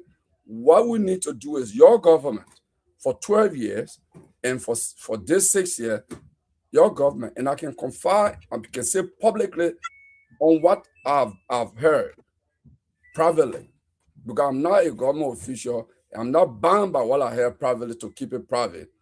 Someone sat with President Bouaka and Vice President Kun, and the person said, hey, you made a public declaration on the day of the inauguration that War Crime Code is on the table. The international community was happy. But on your second speech to the legislature for 2024, you did not mention War Crime Code, so it didn't include in the budget. Yes, you established office, which was shaking a little bit. You have to make some changes. And the president turned to the president and said, listen, I don't care for War Crime Code. Once the people have bread, they got food, and they got money to buy, to send their children to school, they'll forget about those they lost. That was Bouaka's exact word to the person. I said, War Crime Code, that people put in the speech, it was not me. I just read it. So clearly, I can tell you that Bouaka and Kun have no commitment to that. They believe that if the economy is good and they don't have to send their children to Rwanda. You dwelling on rumors, Mr. Gonglo. Why will you sit on this platform and be providing no kind of information? Well, in journalism and even in citizen journalism, you can rely the source I'm giving you. Let me tell you, the source I'm giving you. What's the source? If you take this to Jeremiah, anybody can make that statement. I know the person who told him. That's what I can tell you. Thank you. I'll get him to give us 2 cents in this because that is criminal justice practitioner. I have a question for the criminal justice. I have a question for Mr. Badi. You just added to a point. So Mr. Valade, my question is, you spoke on security. Today you spoke on security. You said the security system, you don't have good security system. So my question to you, Liberia from 2004 to 2015, the security in Liberia and today the security we have. Who you asking? The expert. Who? The criminal justice expert. Oh, Mr. 1%? Yeah. Okay. Because he spoke on security, he said that was one of the reasons that I mean, you're not putting the man indirectly on your unique thing, yo. No. So he's talking the security. That's the reason that the Wagan couldn't come. At that time, he said. So my question is, when United Nations in this country from 2004 to 2015 or 2016 whatsoever, the security we have in this country, and today look at the security we have, when you compare both, do you think the Wagan Corps, because they want to come now, you talk about security issue, do you think we have twin security now than the United Nations in the country yesterday? Do you think so? But Chris, thank you. I don't know if you found the conversation or you just came to say something. I had never and ever said that we didn't have security in the country. I was the one that spoke about security issue during that time. But Junior, man, the thing here. I got here. The other color said the border was vulnerable. So why? Yeah, so the man said you not see that thing. Yeah, Chris. Okay, it's okay. Remember unique the major one. You think you want to bring that up? No, he said I'm marking. He said the border was vulnerable. I'm mad at you. No, that's not my word, Chris. Okay, sorry, Alakanso. I said the guy's trying to invoke the unique politics. Yeah. Let me say this to Junior. Sometimes when we having some of this conversation, it's good to come up with name. Junior told me the only person that were tried by the special court of civil law were charged to them, which is not true. You got Brian. No, Sam, I didn't say that. Please don't misquote me. I said the special court of Sierra Leone was centered around Charles Gange Taylor. Yeah, but the conversation was he was not the only person. And I agree to the fact that he was not the only person. I'm saying his prosecution centered around, the Special Court of Sierra Leone centered around him. And the United Nations built that court because they know what he did there. That was their influence in the Sierra Leone issue. They couldn't have done the same to Liberia because Liberia issue was purely domestic, not as compared to Sierra Leone that a territorial violation was done according to the UN. That was my point. I didn't say the Special Court only prosecuted Charles Taylor when I know that they also prosecuted several other people from Charles Taylor to Foday Sankoh and the rest of the folks were prosecuted. I know that. So, again, the court, the people of Sierra Leone stood up. And I was just trying to put a video together and I will put it in our chat. The people stood up. The citizens themselves of Sierra Leone stood up. And they didn't bow down. They didn't tell other folks that we are interrelated, we are one people, let's live it with God. They were actually involved into the process. They put their lawmakers feet to the fire. International community were involved. They were charged Sam Bakari, all these folks that are named here. When they charged them, they say it was unsafe, so they sent it to the head. But all the other folks were tried right there in Sierra Leone. Under the watchful eye of the United Nations security. We have the opportunity in Liberia. But the Liberian people, again, lose society. The people say we are related. The TRC at that time was the best time to do the prosecution. You know why? It was a burning desire and an issue at the time. Liberians didn't come out in numbers. The thing what we're blaming Ellen Johnson Sirleaf, Ellen Johnson Sirleaf at the time didn't have power over the Liberian people. a Liberian has stood up, a rising number. They were going to change codes. That recommendation, the CTRC recommendation, people were going to be prosecuted, regardless of security. At the time, who were in charge of Liberia? Liberia had security. No, it was a United Nations security. Anybody could be arrested at that time and be tried.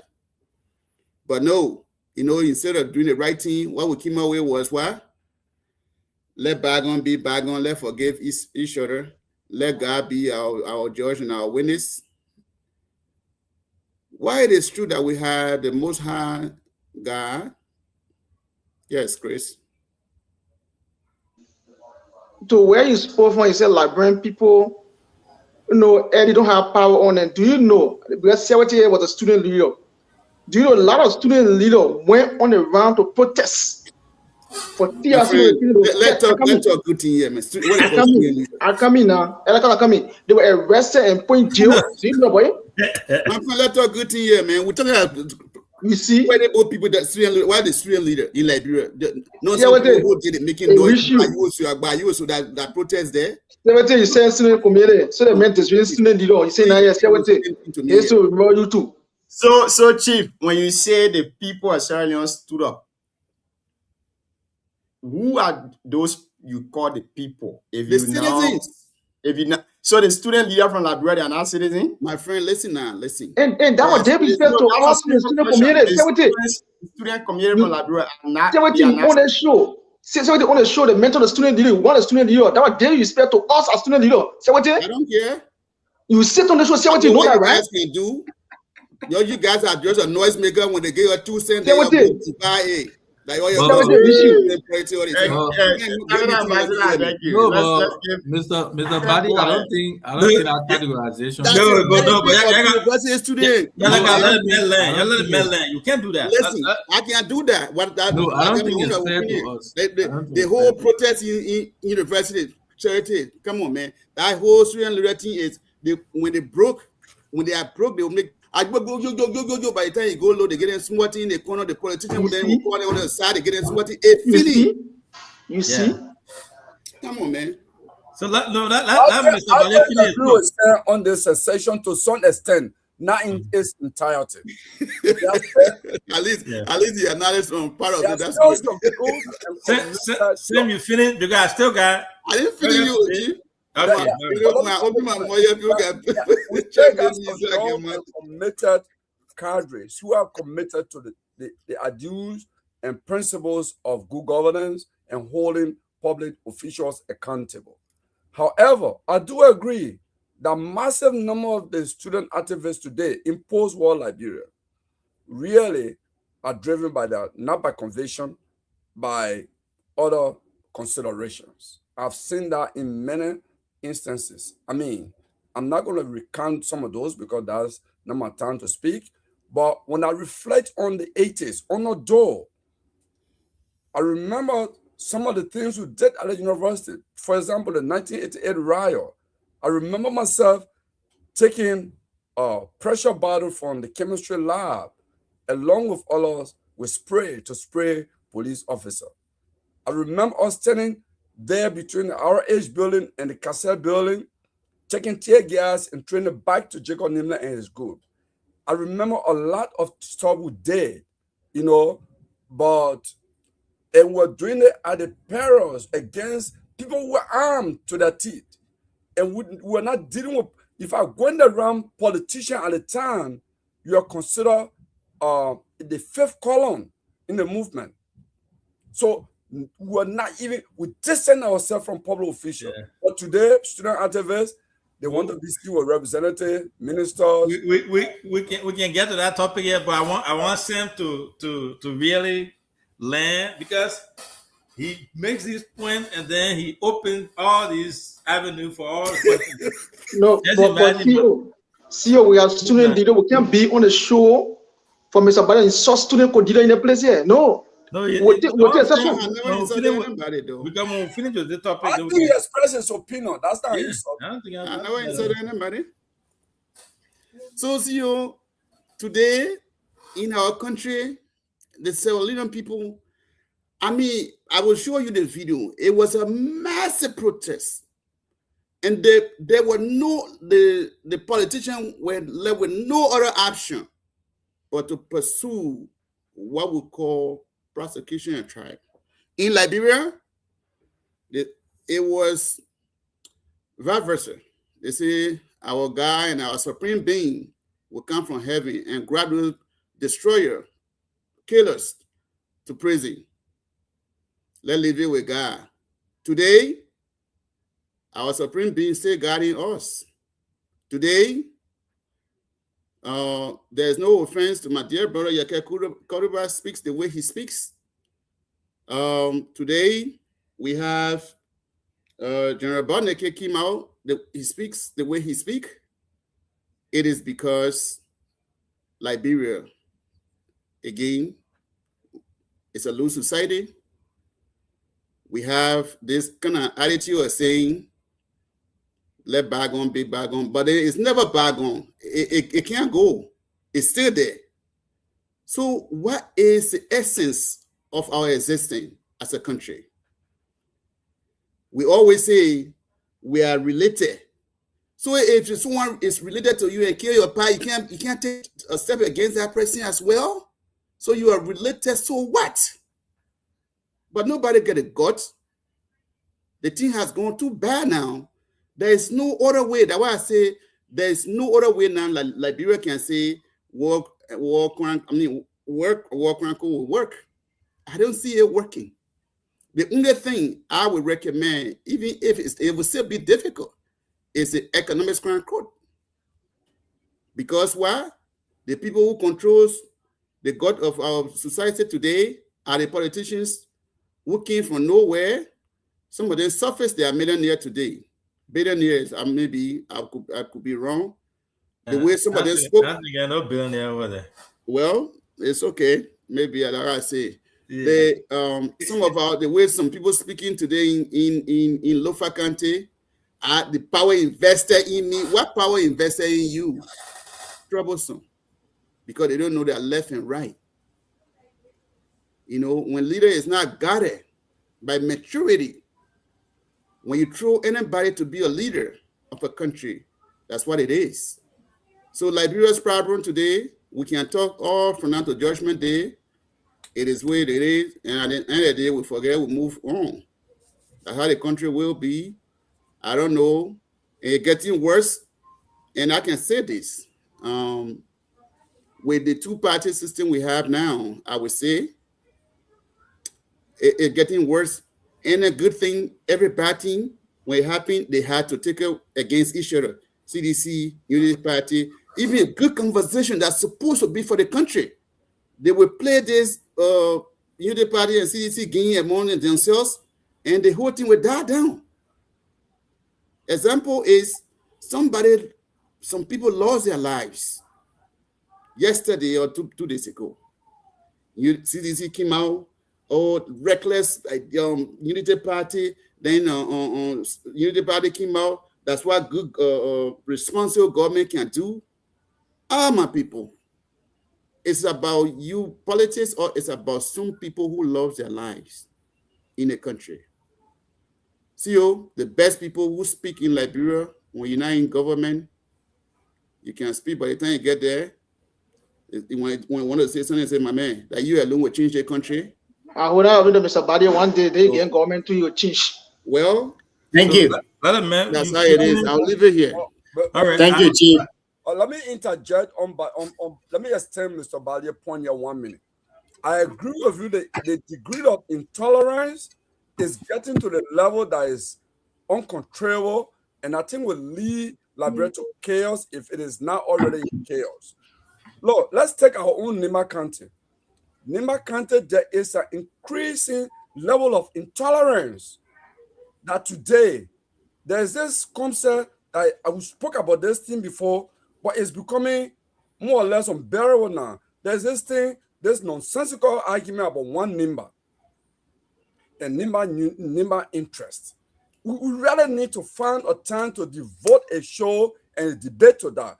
What constitutes Nimba interest and what is one Nimba? We really need to have a show on this And the proponent of this stupid argument, let them define what is one Nima and what is Nima unity. I'm one of the founder of one Nima.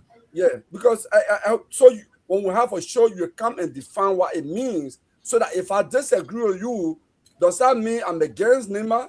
It's a political group. Because this time, You don't know the definition of one The political group Nima. support the government, unity party, and Jamal Kun. That's all. Ambassador, let me talk. When you criticize Kun, they say the man is fighting against Nima interest. I don't know whether Nima interest is not, Kun is not an equivalence of Nima interest. I've seen people say such a thing to others in Charu, not to me, but because others are critical of Kun, they say, oh, that the people against Nima interest, that the people against 2029. I mean, it's actually confusing me a lot. That level of intolerance, maybe we need to find a way to speak to that, saying the progenitor of such argument is one of the panelists, so we can debate it. Let him define what it means. Of course. How do you classify those who are against your idea? Are they against Nima interest, or you are just one of the tendencies in Nima?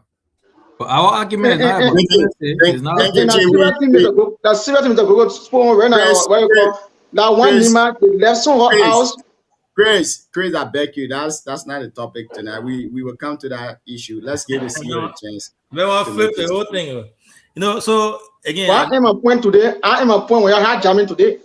Oh, I thought you My finished. time never finished today. Okay, go ahead. Go ahead, make your point. Yeah. Yeah, go But ahead. don't go to the one Nima issue though. No, And that one Nima, I still on the TRC thing, the walk on issue. Okay, I'm going to go one ahead. Nima thing. Go ahead, Chief. So as we were saying, right, and so we maintain our position.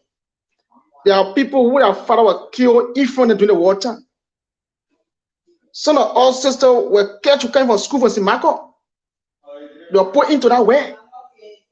And family live with the pinch today.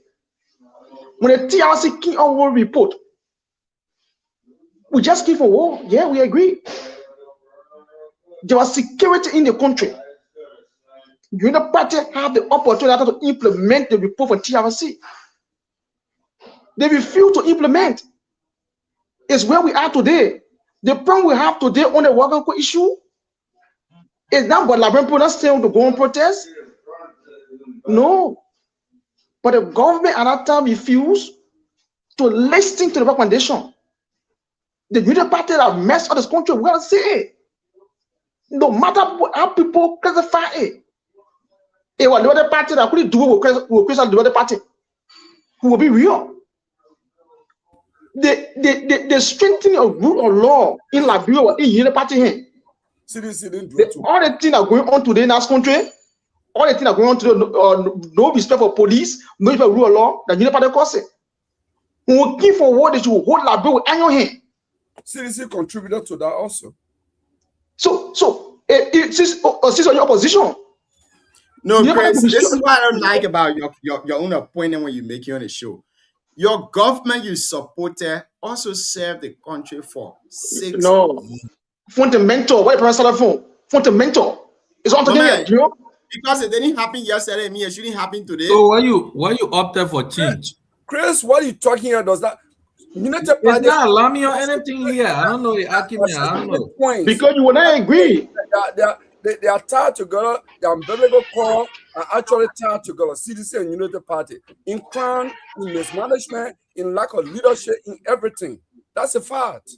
We can based on that to show the failures of CDC and Unity Party. Actually, they are mirror image of each other. Mr. Gregor, we took a fundamental in your house. We get in your house here. What the problem starting from? We're looking at. Is that in the middle? Chris, thank you so much, Chris. We've gone. You're not doing fair to me today. People hijacking me all in my speech. Get Chris 1 minute. Yeah, because when I mention about Unity Party, Mr. Google coming after me, your Unity Party coming because when Unity Party government, I was saying I was saying it. So the issue is Chris, let's give you 30 seconds. We have to go, Chris. The issue is Sewate, and I was saying I'm a teammate. All the warlock that fought the war that supported the Unity Party government, and they were protecting their interests. They refused to implement the report. Is that what nothing else? They warlord supported rebel till in Liberia the way any government. So they were protecting their interests. It was nothing. We need a political will. The political will. I want to need it. But they told Eddie not do it. And we can't show you what sugar coat right here. Because a part of the part of CDC. We don't care. We don't care. What can party from Palo? I don't care. But where the problem started from? Fundamental. And the fundamental of the party, they build which system? They build which judicial system? They build which government system? They build which security system? It's where the problem coming from today. You think they will implement what I call yesterday? They will go around the world? Any sort of running around here or Magene? You think so? You think so? If they were implemented yesterday, 2009, you think the thing will go on? It will not going to work. But we feel to listen to the people. Magene running around to talk, Magene running around, Sino running around. Where it came from?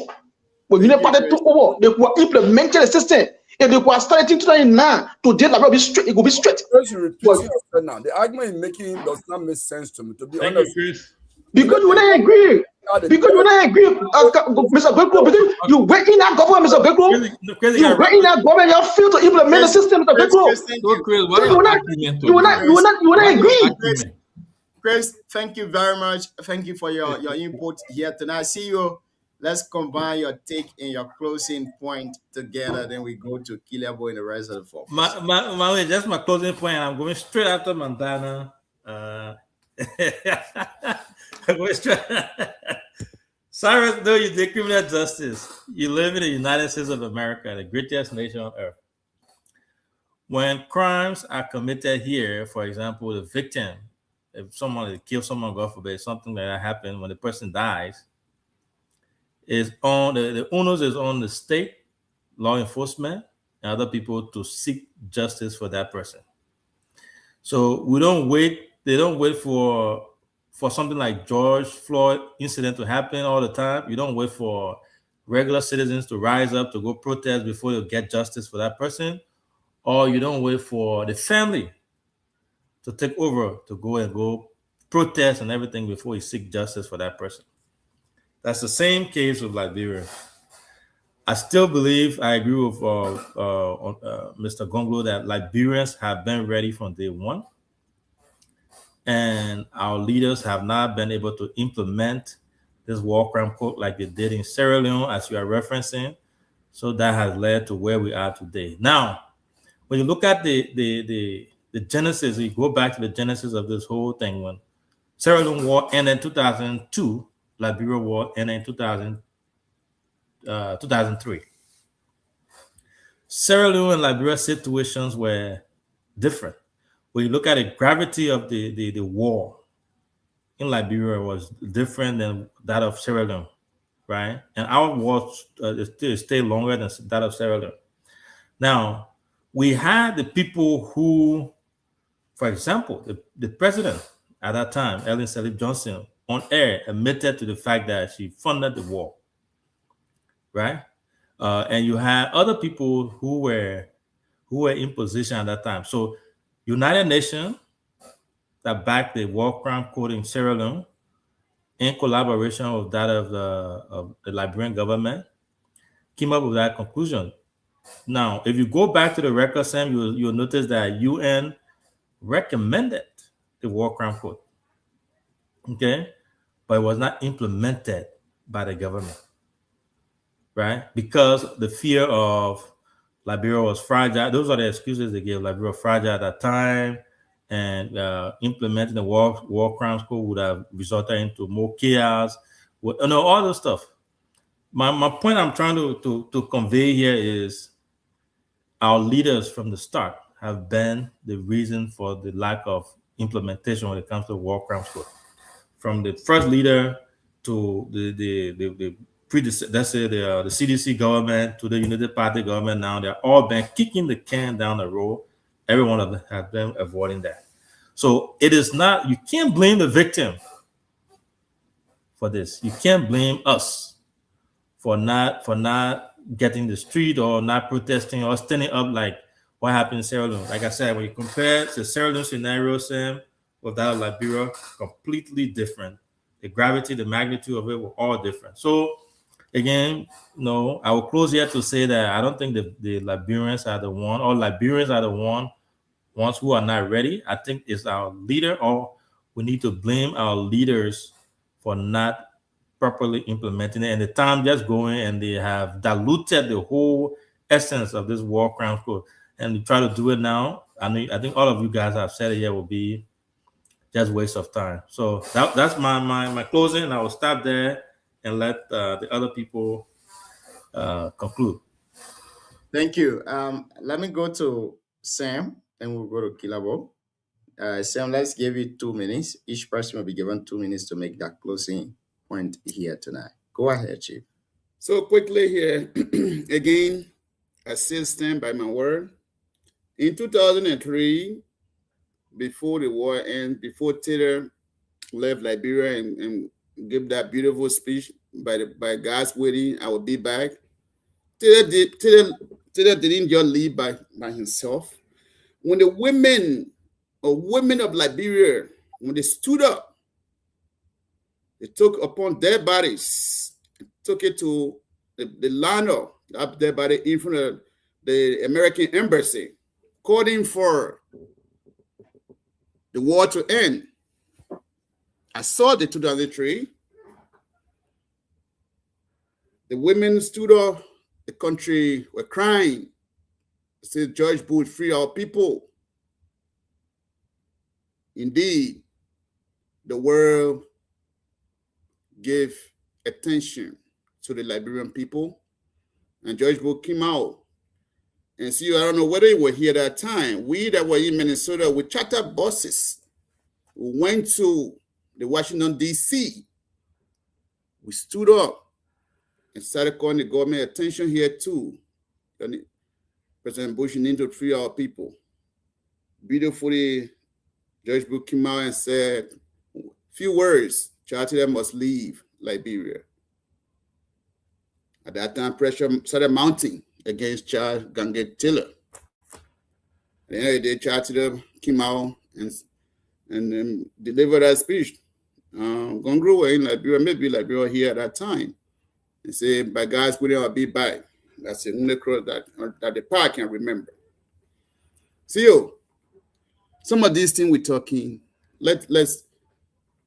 yes, the war in Liberia and the war in Sierra Leone had a distinction. But what the overall idea was, what killing was done. People were struck, people were killed. After everything, the people, the citizens of Sierra Leone say, you know what? We will not let this thing pass by us. United Nations troops were in the country, and the people stood up against their leaders. And at that time, the leaders were left with no other option to implement.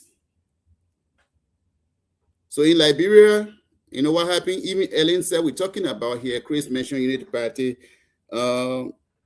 It's a Congo in Liberia. At that time, Liberia has stood up in numbers and said the whole TRC, that thing, we want for the war crime code to come. At that time, was a burning issue in the Republic of Liberia. And what Ellen alone could have done, kill all the Liberians, it was not going to happen. People sat by, and people who kill other people started giving their narration. Even Prince Johnson went and said, even the TRC that we sat before, they didn't say have the story to explain. I said, Baka Yoku. What it means, people in that TRC on the commission bench, they didn't say some of them were involved. I forgot that guy name. Prince Johnson called his name and said, USA gets story to tell. At that time, John H.T. Stewart. That's correct. Thank you for that correction, Mr. Gongro. I will clarify when I speak. Thank you. So, listen, Liberians, we are our own problem. Then we will come and say, oh, Again, I will continue to speak the way I speak. Oh, let our God, that's a big word in Liberia. Let's leave it with God. Again, the Most High, which I respect, is the Most High Creator. He would not come from heaven to come and change anything in Liberia. We have to stand up to our leaders. We hold their feet to the fires or fire, and then they will do the right thing. Today, because of our own mistakes, our leaders now they have economic leverage over the poor citizen. You know what they do this time? They go around, they give you 2 cents. Whoa, say, Amanda, I wait to. And the bad president can be a way to now because of what economic power can do. You will vote for them. Today, we are Yeke Karuba as an example in the House of Parliament or representative, whatever way we will call it.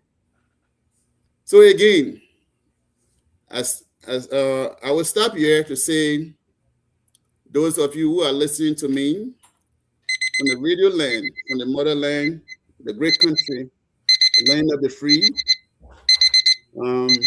better days. I swear to Tom says he has spoken for 5 minutes. Sorry, Chief. I will beg you to give you 5 minutes. This is not long. Okay, Chief. Better days are coming. People who are listening to me from Green City, Baypuna, Nibakante, better days are coming. Don't give up. Liberia will be better. Thank you, Chief. Many years it will take, but it will change. Thank you. I might not be there with you, but that time will come. Liberia will rejoice and say, yes, we identify ourselves as a country and as a people. Thank you. Thank you, Chief. You'll be there with us. We're going to change that place. You go with us. Mr. Gonglo, welcome. Let's All right, give you your 2 minutes. very good show tonight. Fascinating. I haven't been on the platform for a while, but I found this topic very interesting. I have a little bit of long weekend. Yesterday there was no work. That was Ramadan Day in Philadelphia, so the school district was closed, so we didn't work. So I have a lot of time to do this. But I just want to end my comment to take the argument that I've made and add a little historical piece to it. My argument and my theory is the leaders of Liberia have never been interested in Liberia, have always been interested in 2 things, power and money. So if you go back to our history, Ivory Coast, Liberians can talk about, Ivory Coast took part of Liberia. If you go to Ma, is there welcome to Liberia? Even though I've not seen the picture. If you go to Guinea, Zedekre is supposed to be part of Liberia, or Gegetu is supposed to be part of Liberia. You go to Freetown, or Bowallaside Cross, it's all be, we say all these things. But over the years, the country that proud itself historically for fighting for the independence of this country, now one day in its history, any of its leaders have stood up to say, I am going to the International Court of Arbitration to call for a boundary harmonization between my neighbors, because the colonial powers took away part of my land that actually split tribes among these countries. So we got some tribes in Liberia, and they are in Guinea, and in some of the countries, they created minority tribe in some of the country, and they no leaders. So all of a sudden, over the local crisis, we say, Guinean, Guinean are saying that rise. They want to do things. But our leaders have never done that. And when these people encroach on our territory, then historically, the settler ruling class at the time, all they wanted was, hey, take that portion of the land. Just let us be in power. We don't want no war. They gave it.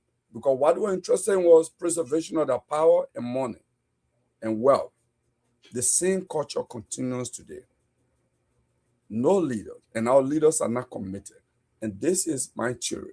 Our leaders are the influential people in the country because they created they invested in illiteracy, they are reaping the return on their investment. We have a country that is largely functional illiterate, that even those who went to the university, our education system is one thing in many respects, because our system is more like students copying from teachers, and time for text, you ask them, fill in the blank, or true or false. They just memorize and actually give it to you. You don't allow students to develop critical thinking even at elementary level. Teachers tell on the board and notes and just copy. That's how our system has been, and it still is today, up to this point. Solid. It's never changed. Why is it so? Because it's not one of the things our leaders are interested in. Our leaders are interested in the two things: illiterate population that helps them to prepare to preserve power and money. And they use our money now to create followers. So they give them data, they go on the Facebook with the advent of this technology, the blue app, Instagram, others, they see themselves on Facebook, they say, yeah, Siawete give me small little, so I got to talk. Siawete say, yo, go and blast a man. Then they go and blast a person. So we're creating this culture of dependency that our leaders have been. So, I want to go with saying in some respect that the country we created a culture of dependency that is getting bad up. I don't know whether we'll recover from it. And sometimes I argue, not that I want violence, but sometimes I argue that other countries have tried military regime. Nigeria tried experimental or military, I know, so many times. Ghana experimental or military coup so many times. And they got it right with Rawlings. Rawlings straightened out Ghana. Ghana fall movement lived today. It came with Rawlings. It came with pains. It came with Rawlings. Okay?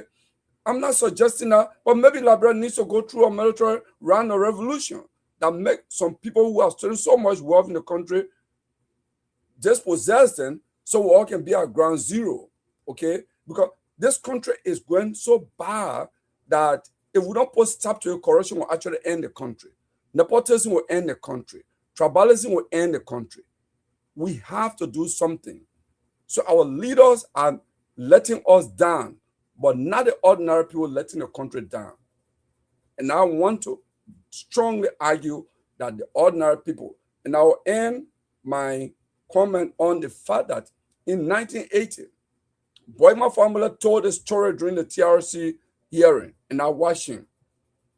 He said, in 1979 riot, bikers had arrived in Monrovia. The Moja people were in Liberia since 1973 or so. And they were saying, we need gradual change. Bikers arrived on the change, on the scene, and said, we need change now. And they who were the educated people, professors teaching at university, they said, our people are not ready. But when they went to West Point, they went to Soliwen, Dr. Famla said, they realized that the masses were ready and they were living from beyond Moja and going to Bacchus Matthew. That's how Moja joined the Red Riot and said, oh, our people have been ready a long time, but we the leaders didn't think they were ready, was making excuses for them. They are even ready to die for a change in the country. And saying that is the argument. Our leaders have always not been ready, but the people have been ready. Thank you very much, Chief. I don't know where to choose from between Siawete and Chris, who to close us on. But let me go to Siawete. Siawete, let's give you your 2 minutes. No. Go to Chris, Chief. Exactly what I thought. Why you scared? No, you never even go for the last way. Let's hear you, Chief. I just want them bossman to talk before, the man not really learning talk. I wanted to even get some minutes to him. That's why. So you call it short, then you get the rest. You go for 1 minute and get the other one to him. So I'll make use of my time anyway, because the say, yeah. The show was fascinating, like I said.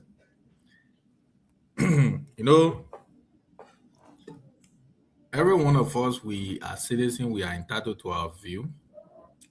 And I think The most good we want is for Liberia.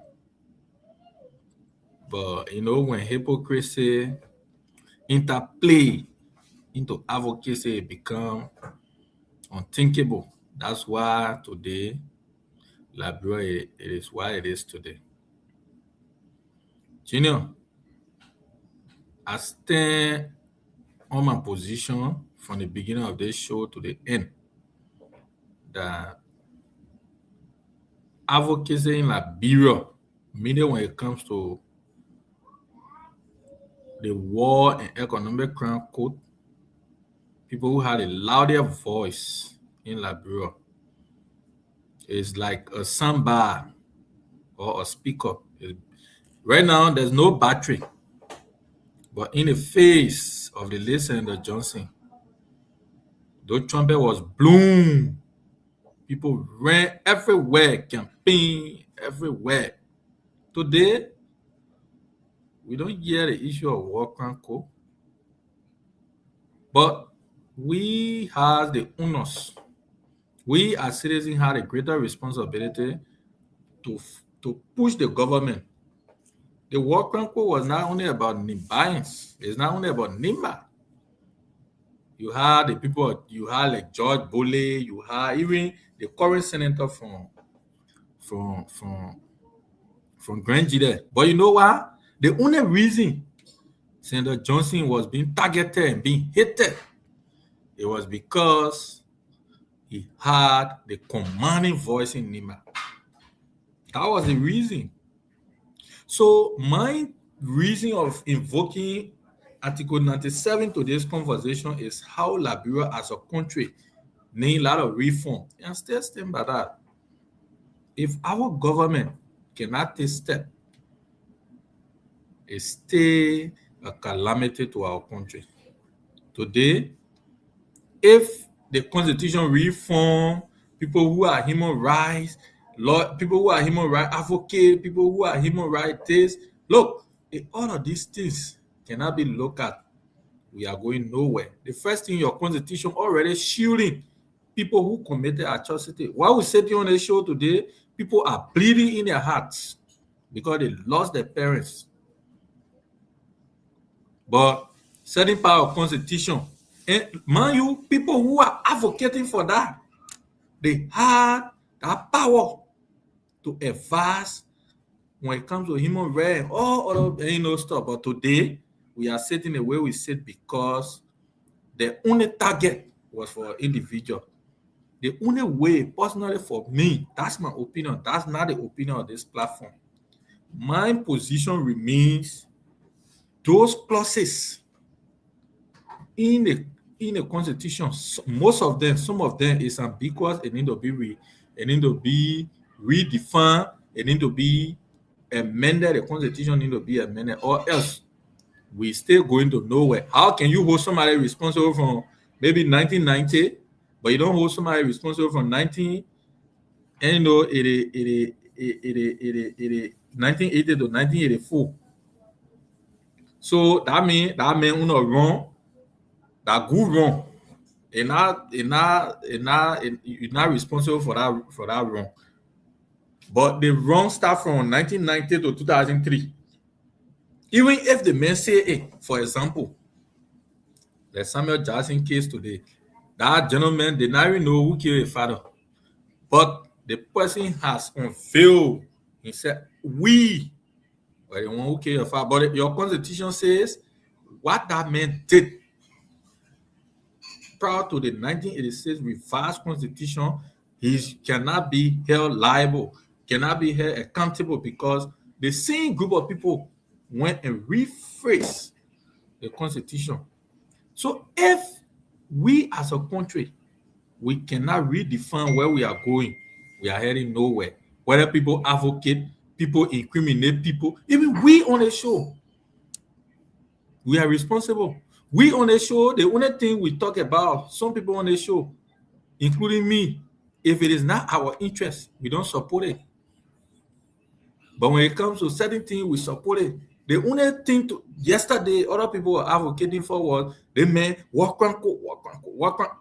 My own Senator Delon, we campaign for The only argument in the world was Wakranko. Today, can you hear it? People in Liberia, people even on the show, where they loud their voices in Liberia. Where is the issue of Wakranko today? But this government has taken that mantle authority to do that. We are saying, even though the Wakranko is in process, the establishment offices and all of that, but we need to go beyond.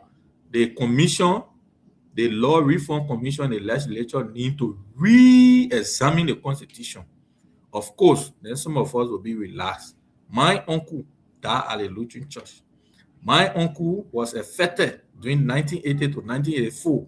So that means what happened, they cannot hold that person responsible. But from 1990 to 2003, I feel that it is against some of our right as a Liberian. Constitutionally, the Constitution does not protect us. That's why I'll close with today. Thank you. Thank you very much, Chief. Tapata Ambassador, welcome. Let's give you the opportunity. I hope you time the man for us, please. Mr. Gogo, just make it 10 minutes. You know, You're going to be a 10 minutes. It is an honor and one of my role models in the world that I always follow. It is Fidel Castro. And he said, a revolutionary, he carrying Cuba. He started with 82 men. But if they allow him to repeat, he will do here 10 or 15. Those are people that have faith, absolute faith. What I'm trying to say this. When I talk about the party mess the country over, that means that sincerity, our trying to be no political, no. The reason I'm saying that I will say there's an opportunity to give me to appear on BBC, I will say, even say before the election, said, I will point out her, I will tell her her mistakes. I know each girl she now that look at the issue.